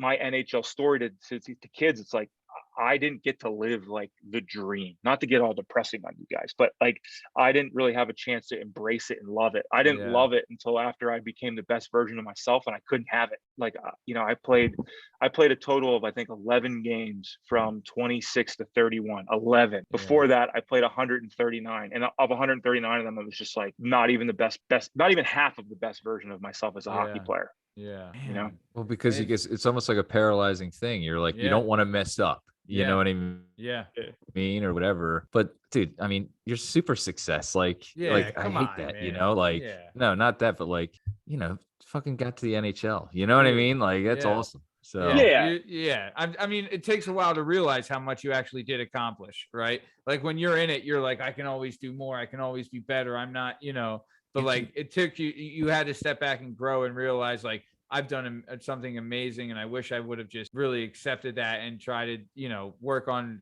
these things to help get these goals that I was after. Right. And now you've reached the pinnacle, the Working Perspectives podcast. You made it, pal. You're here. You made it to the top. You're here. But everywhere you went to, and I got squeezed in. Yeah. Everywhere you went, you won. Didn't you win in Bellevue too? Didn't you guys go there and win? And then you won, you Pittsburgh is obviously a great team. And then when you went to Detroit. Wait, how many Stanley Cup? You won a Stanley Cup? No Cup? Stanley Cups. Okay. I joined the Penguins the year after they won. Okay. And then I left the Penguins 2 years before they won back-to-back. But I won a Calder Cup in the American League. Okay. And yeah, that was just the frustrating part. Like I literally was probably one of the best forwards in the minors, like the AAA version of the NHL, for 5 straight years. And I got to play 11 games because of it. It actually made me, like when I retired, I'm now like very much open and appreciative. And like, I am proud of my career now from like where I came from. But like for the last 2 years, like I like hated hockey. Like it made me so mad to think about like what the business of the game did to me. It made me just like F that. Like I gave everything I had to these organizations and they just like chewed me up and spit me out. Like I really had a bad taste in my mouth to even talk about hockey. Now I'm at a great place. Like I understand that I can no longer play. I have my mind, my wits, my body, family, everything's great. So now I'm like very comfortable and proud of my achievements where, you know, right when I retired, it was like, don't even want to talk about hockey, like F hockey. Yeah. And it takes time. And you needed to a get break past probably. that. Yeah. You know, you're burnt your out. whole life. Yeah. You're burnt out. Would you say the politics and the business side of it, is that the thing you hated most or disliked most about hockey? Yes, absolutely. I mean, I think this perception that when you're 25 years old, you are like washed up and you can't be a different version of yourself is like bullshit. Look at the Stanley Cup this year, right? Like they're all in their early 20s, right? Yeah. So that's all they let play anymore. They're done with you after you're 25. Yeah. So it's like we draft a kid in the first round and Eric Tangradi at 26 is a way better player than him. But I've got a GM who picked this kid in the first round. I got 5 scouts.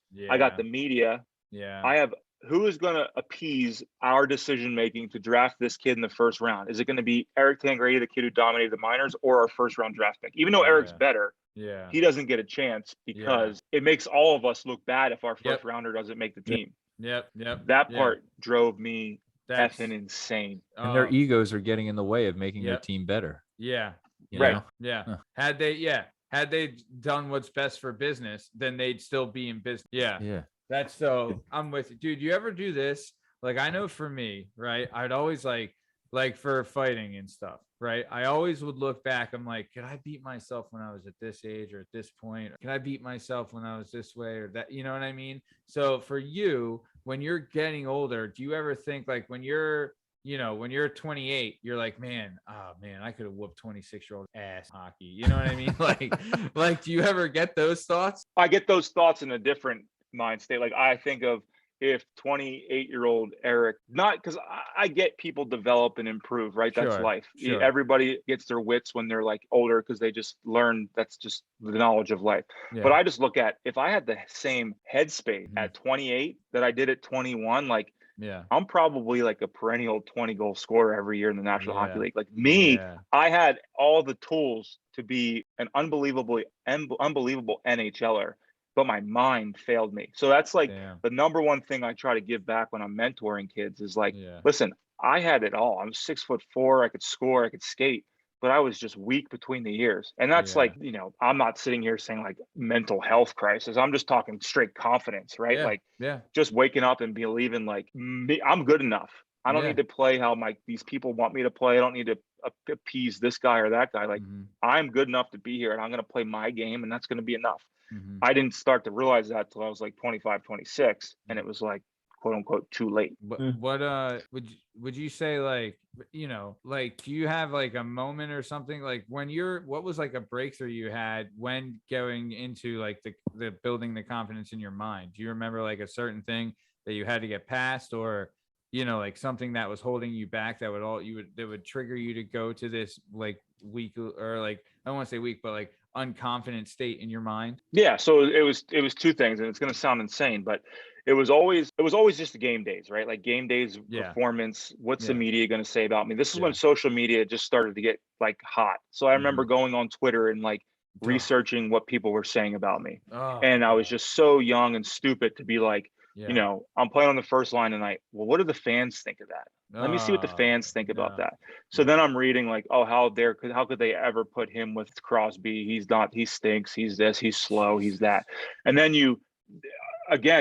you're walking into a negative environment. The best thing that sports psychologist said to me, she's like, don't get stuck in the suck, right? Like you wake up, there are so many sales books and so many things about life about like, if you wake up in the morning and you just write down like 10 gratitudes and affirmations, like imagine how great of a day you would have. Like, man, today I'm going to, meet 3 new clients, or I'm going to, I'm so thankful for my family. I'm thankful for my health, my job, my financial security, like just having gratitudes and affirmations every single day to start your day. Like what a positive way to start it. Where for a hockey game, I'm trying to read what people who have no clue about the game of hockey are saying about me. So that was like the number 1 trigger. And then the number 2 trigger, believe it or not, was like, I was just so overly caffeinated for hockey games. It sounds ridiculous, but like it would make me unbelievably jittery. And I started to like cut out caffeine. Like I would take like 4-hour energies, or like what were you doing? I mean, I would wake up for pregame skate. I drink a 20-ounce coffee. I would come to the rink and I would drink 3-4 cups of coffee. Then I'm taking a pre-workout 30 minutes before my game. Like we're talking like resting heart rate of like resting heart rate of 150. Like what stirs on like anxiety and it's caffeine. And when I slowly cut caffeine, every Lent I used to give up coffee. And it's the funniest ongoing joke I have with myself. Like, the first couple of days were tough. I would have the best months of hockey when I would give up coffee. Wow. And is that a coincidence? Like it didn't really cross my mind until like 2-3 years later in the Lent of giving up caffeine. But don't get stuck in the suck. Who cares what people think? Be positive, and then just try to cut being overly caffeinated. But like you were thinking though in your mind, like I play better with the coffee, right? Like that was what you were thinking before. Like, is that why you couldn't kick it? Because it was just you're trained like I need energy. Coffee is energy. Okay. Caffeine is energy. I'm pretty tired for my game tonight. Let me take an extra cup of coffee in my pre-workout. Like it was never like my mind that was tired. I needed some fix to make me not tired. Yeah, I got you. Go ahead, Tom. Can we not look past the fact that Matt said, what did you used to take? A 4-hour energy? What's a 4-hour energy? Isn't that what they're called? 5-hour energy. Well, he doesn't drink the whole thing, you know? Yeah, he just drinks 4/5 of it. Just leave a little sip. I only wanted 3.5 hours of energy, guys. Yeah. So what were you drinking? Blue balls out there? Or what was Oh, man. Nice. All right. So then, okay. What was the worst moment you had in hockey, in all hockey, like PUE, traveled all the way to Russia? Like what's the worst? I remember, again, I don't care. Sad story. But I remember playing a game in Montreal. Again, stress, anxiety. Finally, that was like, I got traded from Winnipeg to Montreal. They sent me down to the minors. And that was the first time I was sent down to the minors in 5 years. And Montreal traded for me and they said, we want you to get your confidence back. And then we want to call you up and be an important part of our team down towards the playoff stretch. Mm-hmm. So played really well in the minors, got called up, played 7 really, really good games for Montreal, like really started to solidify myself. Mm-hmm. Again, was still in like my old mind space of like negativity. And I remember like drinking a bunch of coffee before a game. It was Saku Koivu Memorial Night. And we had an 8:00 game that didn't start till 9:30 because this guy spoke for 90 minutes in front of the fans. What? And I had, not even close, the worst hockey game in my entire life. We're talking 6 years old to 33. This was the worst game I ever had in my life. And I remember getting off the ice, taking my gear off. Not one coach said a word to me. Not one player said a word to me. I went to go like work out because that was my way to like blow steam after a game. I came back, nobody was in the room, and my gear was packed. And some media guy came up to me and was like, hey, you're going back to the minor. And I said, well, can I talk to the coach? No, he doesn't want to talk to you. Can I talk to the GM? No, he doesn't want to talk to you. The car's coming to pick you up at 6:00 in the morning. So all I wanted to do was not like fight my way to back in the lineup. I just wanted to be like, hey, coach, like, listen, like those 7 games were a sample size of like, of me, of what you saw. That's what I'm capable of.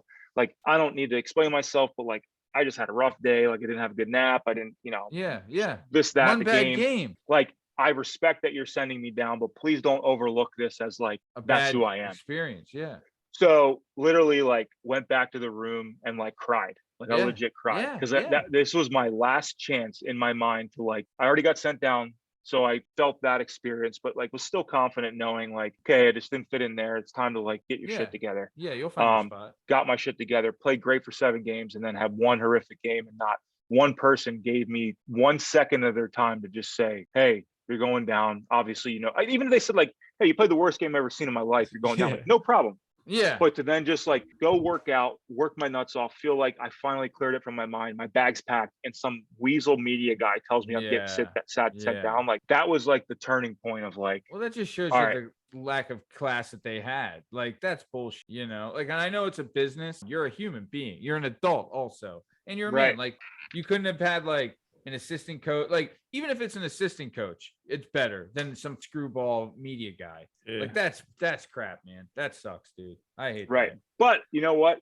I don't regret it, because then if it happened another way, if I didn't go through struggles, like I wouldn't have been the best version of myself. That's the turning point. It's just unfortunate. It's out of my control, but it's unfortunate. I never really got a real opportunity after that. But like those are the best, most fun years of my life, playing 11 NHL games and absolutely tearing up the minors. Like that was the most fun I ever had playing hockey in my life, stepping on the ice and being like, I'm going to take over this game at any point that I want. I'm going to take over this game. Damn.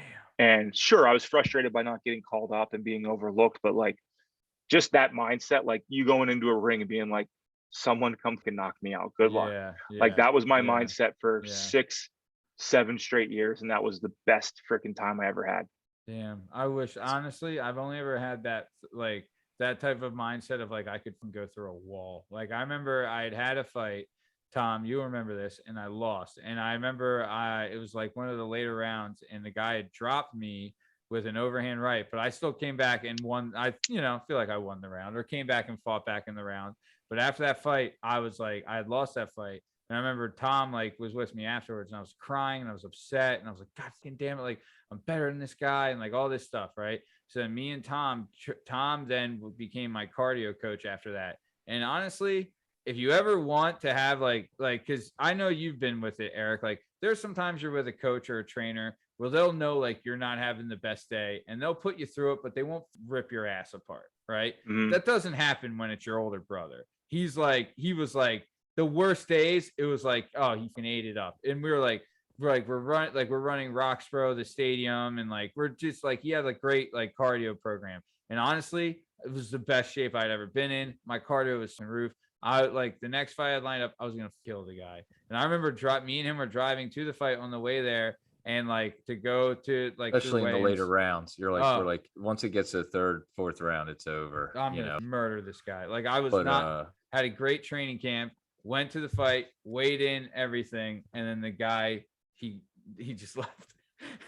He didn't fight. I went through all of that for nothing. I was so pissed.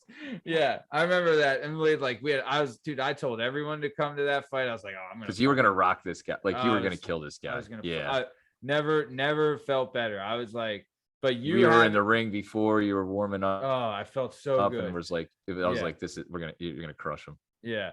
And then he left. Yeah.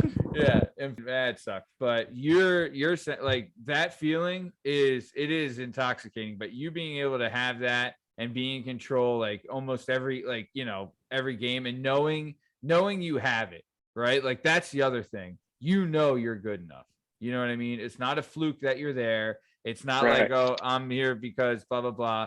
You have it, and that you can play at any level, at the highest level. And that's, dude, honestly, too, like that's got to be an incredible feeling. And even though, like, I know it took you a while mentally to get there, like you're saying, but you've accomplished some great things, dude, and you should be very proud of yourself. Oh, I know, I appreciate that. And it's like in life, man, like you don't learn from just being successful all the time, right? You always remember hiccups and the adversity that you go through, and that's just like one thing, like you can try to instill in your kids and your friends, like embrace adversity, right? Like you're good. You learn way more from failure than you do success. So, and you came back to win that Calder Cup with the Griffins, dude. That was awesome. That whole playoff run was great, and you were like leading that team to the championship. What is being on the inside of playoff hockey like? Like how? Before even that, you're on an EA Sports roster. Are you not on the NHL games? Yeah. The greatest accomplishment I've ever heard. Yeah. You can play as yourself in a video game. You, Oh my you God. hit the mountaintop. So true. Wow. That is You used to get mad about your stats so or no? true. Oh yeah, like Your like player checking rating? checking 99, shooting 85, skating 42. Like screw off, guys. I used to run the I don't- hills. Damn it. Yeah. He's opening bad wounds. All of a sudden they're like, he's not moving his feet. There's like a guy on the ice, like just rolling it. It's just what an accomplishment to be mad at your rank. You know what I mean? You're like, all these people are like, oh, I wish I could be. And then you get your stats. You're like, this is BS. Yeah. That's That's awesome though. Have you ever done that? Have you played as yourself in like NHL? Oh, we did it. It was like the funniest thing we would do in the minors on the bus. Guys would bring, obviously as my career advanced, technology advanced, guys would bring like monitors and Xboxes on the bus, and they'd be playing our team against each other. And they'd be like, "Get your feet going, Tango." What the and like, you get in a What, fight. simulated? Yeah, the guys would games? fight. Oh, It'd be like, yes. another guy's fighting another guy in the video game, and everyone's jumping back like, "Kill him, kill him." I got 20 on him. Yeah. Yeah. That was your Tango was your nickname? Yes. That's So, badass. there That's like a you catch? say, like it's either an ER or an O. So my nickname in junior hockey was Tanger, but then when I got to the Penguins, Chris Letang was Tanger. So I had to be called Tango, and Tango just stuck for the rest of my career. That's badass though. That's a pretty cool story of how to get a nickname. You know what I mean? Like, well, Latang's already Tanger, so I got to be Tango. What are you gonna do? Eric, do you mind telling the story about I don't know if you can or whatever, but the shoes with with Malkin? Oh.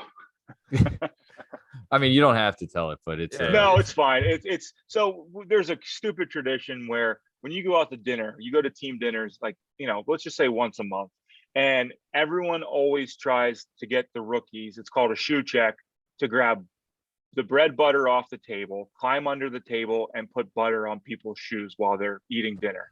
And then when you accomplish it, you give a look over at the veteran who called you to shoe check somebody. And it's just like, when you're a rookie trying to fit in, you just you answer their call, whatever they need, we do. So Plus they're your idols. Like, you've been looking up to these guys for years. Yeah. So we're at dinner and get the call to go shoe check Malkin, and I'm like, no. You got the call. They asked you to shoot. Oh shit. So they're literally going under the table, and they go and it was me and another guy. It was me and like three rookies had to like work together. Like one guy, I wasn't like the actual physical checker. I went over and talked to Malkin and was like, Gino, like, how's it going? Like, how you been? And then another guy climbs under the table with the butter to distract him, and then starts smearing butter all over his feet. The other rookie is at the other end of the table, moving his chair out of the way, pretending to tie his shoes so the guy can climb under the table and put the butter on his shoe. Wow. So when this you get shoe checked, fancy place. This is at Del Frisco's in Philadelphia. So when the shoe check happens, everyone acknowledges it, and you grab your knife and you tap your water glass. And everybody starts doing it, and it's just like a mad frenzy. Everybody pushes their seats back and looks down at their feet, right? So, some guys do it faster than others. So like Gino just does it later, and he like grabs his shoe and he's just like, looks at it, looks up. And Tom, I don't remember what kind of shoes they were, but I'll just say he grabs his shoe and he's like, these Gucci, these $3,000 shoes. And he like was not happy about it at all. He's like, these Gucci. It couldn't have worked out any better, but he was like visibly mad at me, like very mad at me, because I was the one who like walked over and just like started a random conversation. Dude. I don't know, Tom, did I tell the story right? It's been so many years. No, that sounded right to me. Dude, that is like, what is Crosby's the captain, but Malkinen's like right there, right? Like he's Crosby's like, they're antagonizing this to happen. Like they want it to happen more than life. Yeah. They want to see him. Okay. This has made Man. Crosby's year. He's like, this is a fire. Yes. Like, and it's not like every time it's not like this big, like lovey thing. Like I've seen a guy pull a full glass of wine on a guy when he caught him doing it. Like, it's not There's like risk this like involved. happy thing to do. Like people get pissed. Yeah. I mean, if you got $4,000 shoes with butter all over them, my God. How ridiculous is that though? That is great. That's hockey, shoes. right? That's hockey. That's Come hockey. on. That's hockey. That's hockey, Faith. Yeah. Come on. That's like the great. one year it got so bad that like we didn't have butter, so like we'd have these like buffet dinners, and one guy like poured Alfredo sauce on somebody's freaking shoes because we didn't have butter. It was like at one point it got so bad that like we like, guys, we got to stop. Like you guys, you can't like, one guy would eat with his shoes off and they put a whole thing of sour cream in his shoes while he so he put his shoes back on and his socks are just covered in sour cream from like a baked potato. Like, fellas, we have to stop. This is not like some of the pranks. Awesome. I have some like amazing pranks. Like one guy got his full suit. He got his suit pants cut like above his knees, and he had to walk out of the rink with basically his suit pants were suit shorts. Head of the game, fashion wise. Yeah, LeBron did that later, didn't he? Man, that's hysterical. What I mean, so wait, it's not like a specific dinner every year. It's like it could be any dinner throughout the season. Yeah, like we have pregame meal on the road after our morning skate at 12:30. Every time we play a road game, there's a buffet lunch. Is that for every team or just every team does that, and the whole team sits down for like an hour. And generally, like you don't do it every day because then guys will be like, but like you kind of read the room, like, oh, okay, like today's a good Malcolm scored 5 goals in the last 5 games. He's feeling good about himself. Like someone go dump some butter on his Gucci. Butter him. Yo, what is there a specific? Is there a team or a stadium that you remember had the best food? Like that you're like, oh man, I can't wait to get to freaking Boston. They have the best buffet or whatever. Like any place you went that had the best like you were like, oh, this place is great? Yeah, so when we would stay in Dallas, like we would stay at the most ridiculous hotel you would ever see in your life. Like I don't know how it was like tucked in this community where there's just like Rolls Royces and like beautiful people like everywhere. Everyone's dressed to the nines, and then there was a Nobu in the lobby. And then the Nobu there was like the social scene. So it was like the greatest dinner of your life. And like, it's kind of like a little bit of like a loungy, like big city club vibe where they're playing music and everyone's like having a good time. Always love that. But the funniest thing is Montreal is known for their hot dogs. So post game, we would get like 50 hot dogs delivered to the room, and probably just the hype of them being the best hot dogs. Guys are just like, look like freaking Kobayashi in the locker room. Like, oh my God, these things are the best. We're in Montreal. Like all they do is they literally just butter the shit out of a piece of bread and put a freaking ballpark Frank on it, and everyone goes insane. Like they just had the best meal of their life. That's Justin, so funny. You got to go up to Montreal, get your glizzy fix. I got a hot dog sitting downstairs waiting for me. You better butter that bread.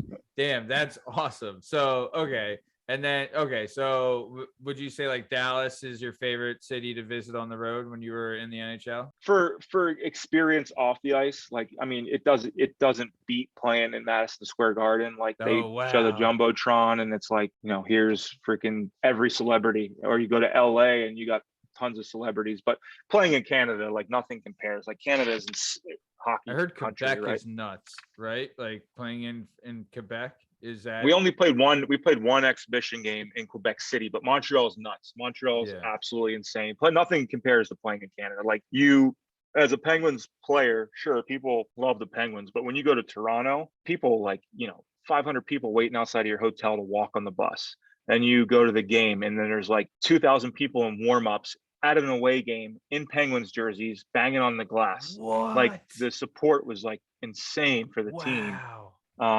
It was wild. It was very, very cool going and playing in Canada, especially like with the Penguins. Man, that is awesome. Okay, what's your best moment hockey all-time best moment? Winning a Calder Cup, like just winning in general. Like I've played on some good playoff teams and you lose and there's letdown, but to go in the AHL and win the whole entire thing, like what we went through as a team, like that is why you play the game from you're a kid. Like, sure, we want to win the Stanley Cup, but that's not, everybody doesn't get that opportunity. So we won basically the next best thing in professional hockey, which is the Calder Cup. And just looking back on like that journey, that run, like, you know, watching a guy like literally cry walking to the rink, put his skate on, you know, take a little bit of some pain med and like go out and play 25 minutes. And then after the game, when the meds wore off, start crying again because he's in so much pain. Like that winning and the sacrifice that goes involved in winning is like the coolest freaking thing ever.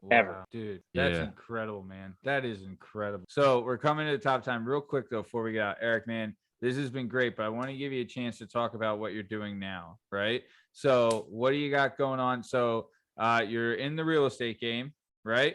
So for everyone listening, we'll have a link in the description for Eric's everything that you can look him up on all his socials, for his business, for everything like that, if you want to get in contact with him. But what do you got going now?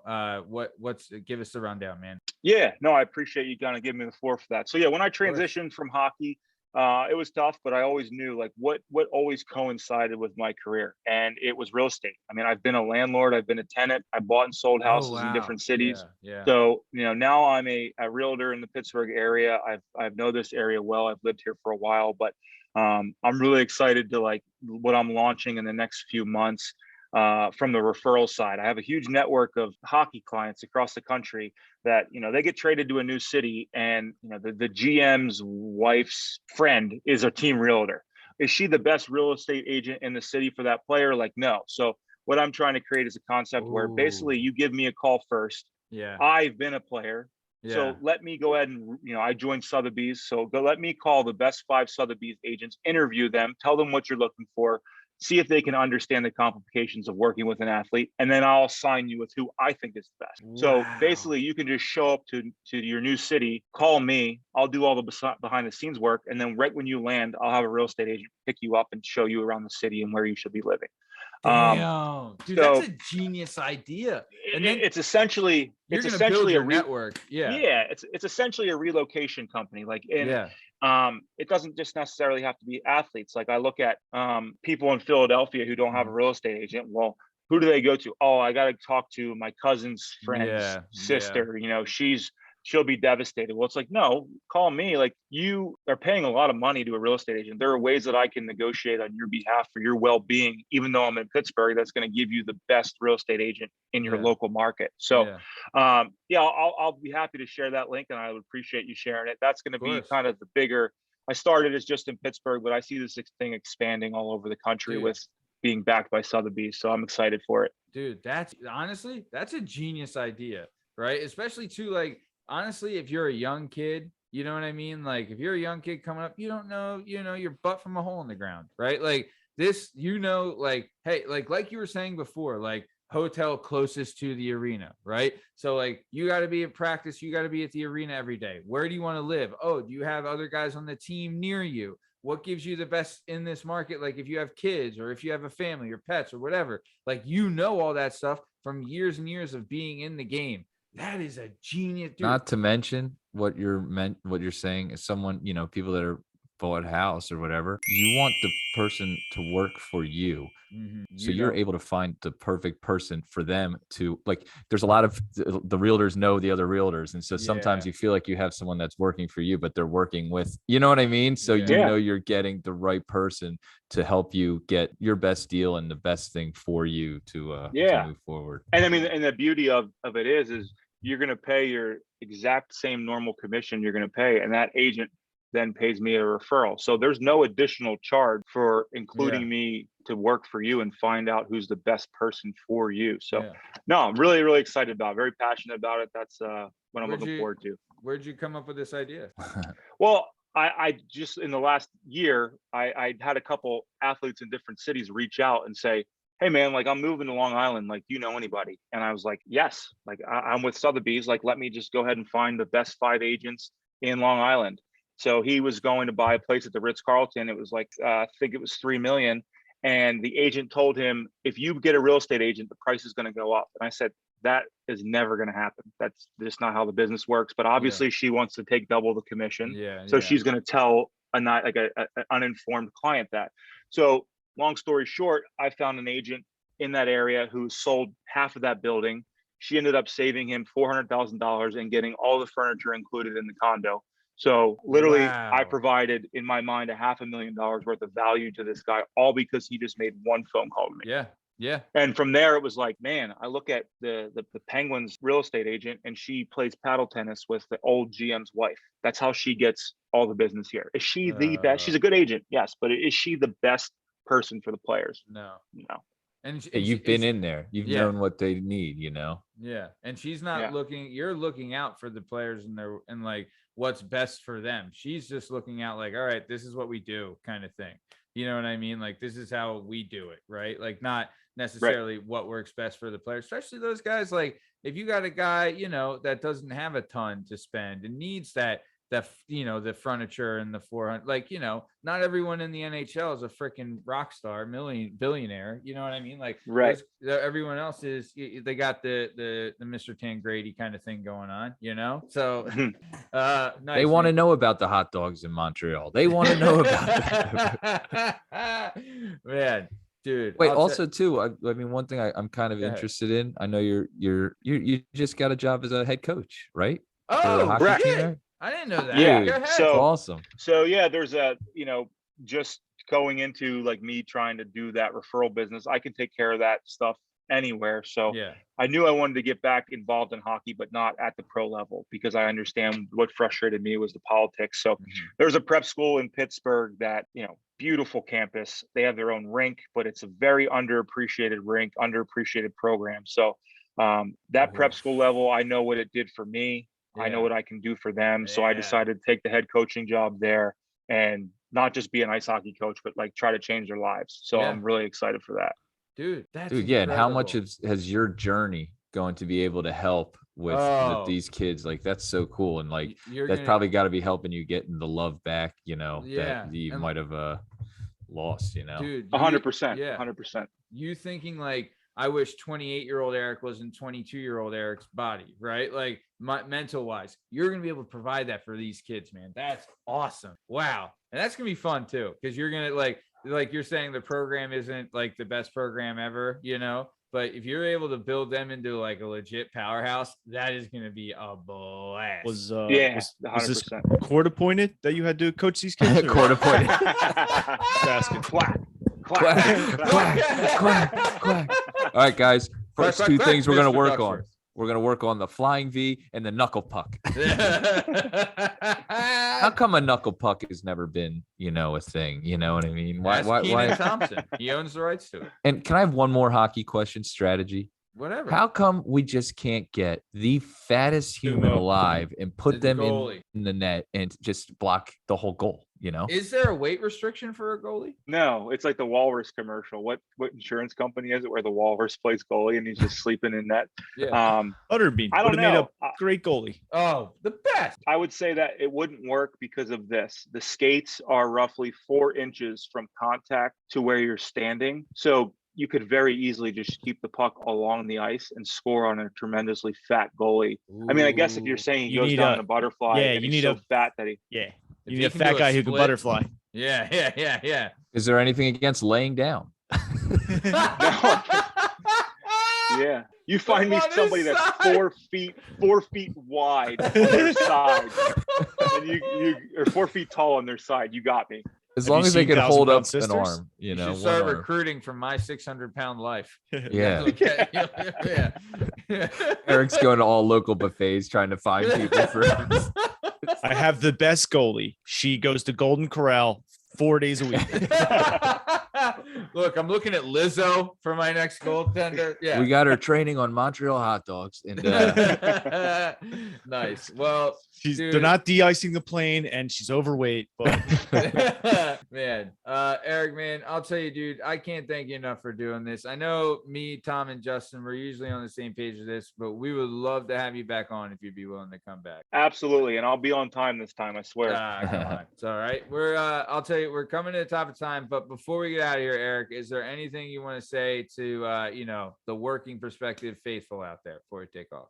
Yeah, no, I think a lot of my stories can relate to everybody, right? Like some days it sucks to wake up, but don't get stuck in the suck, right? Like we have a lot to be appreciative of. Put on your work boots. Good things happen to good people, and just keep persevering. I mean, I think that's a working perspective mindset. Like life is going to throw freaking lemons at you. Just stir up some freaking lemonade and get after it. So that's my advice. No, dude, you are 100% right. Dwelling on the negative doesn't help at all.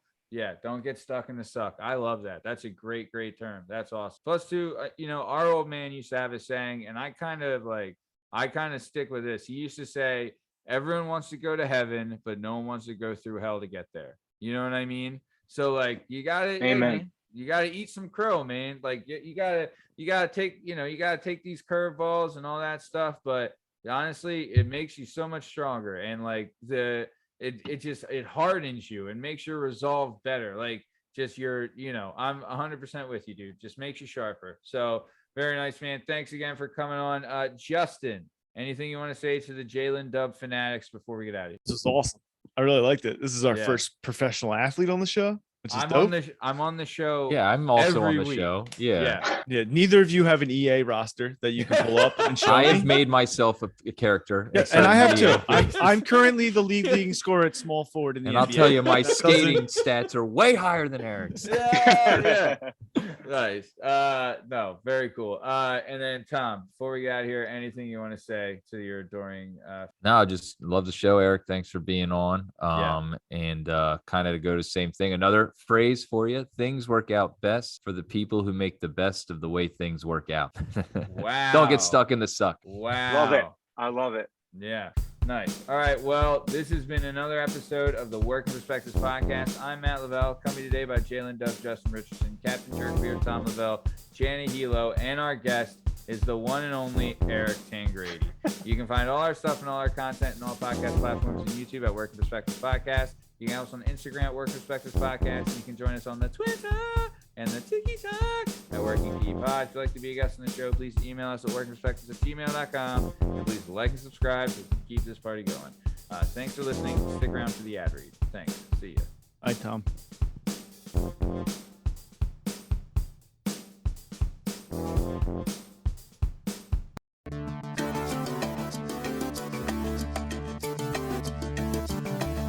Do you have a message or a story inside of you that you've been waiting to tell? Have you always dreamed of writing a book, but are intimidated by the complexities of the book publishing world? Perhaps you want to use a book to launch your public speaking or consulting career. If so, please reach out to Scott and Bell Publishing, located right here in beautiful Philadelphia, Pennsylvania. Scott and Bell Publishing handle all genres and authors with all experience levels. Scott and Bell Publishing gives authors 100% creative freedom and a higher royalty split. They can be found at www.skotbell.com. That's www.s as in Sam, K as in Kite, O as in October, T as in Tom, B as in Boy, E as in Edward, L as in Larry, L as in Larry.com. That's Scott and Bell Publishing, where the authors go.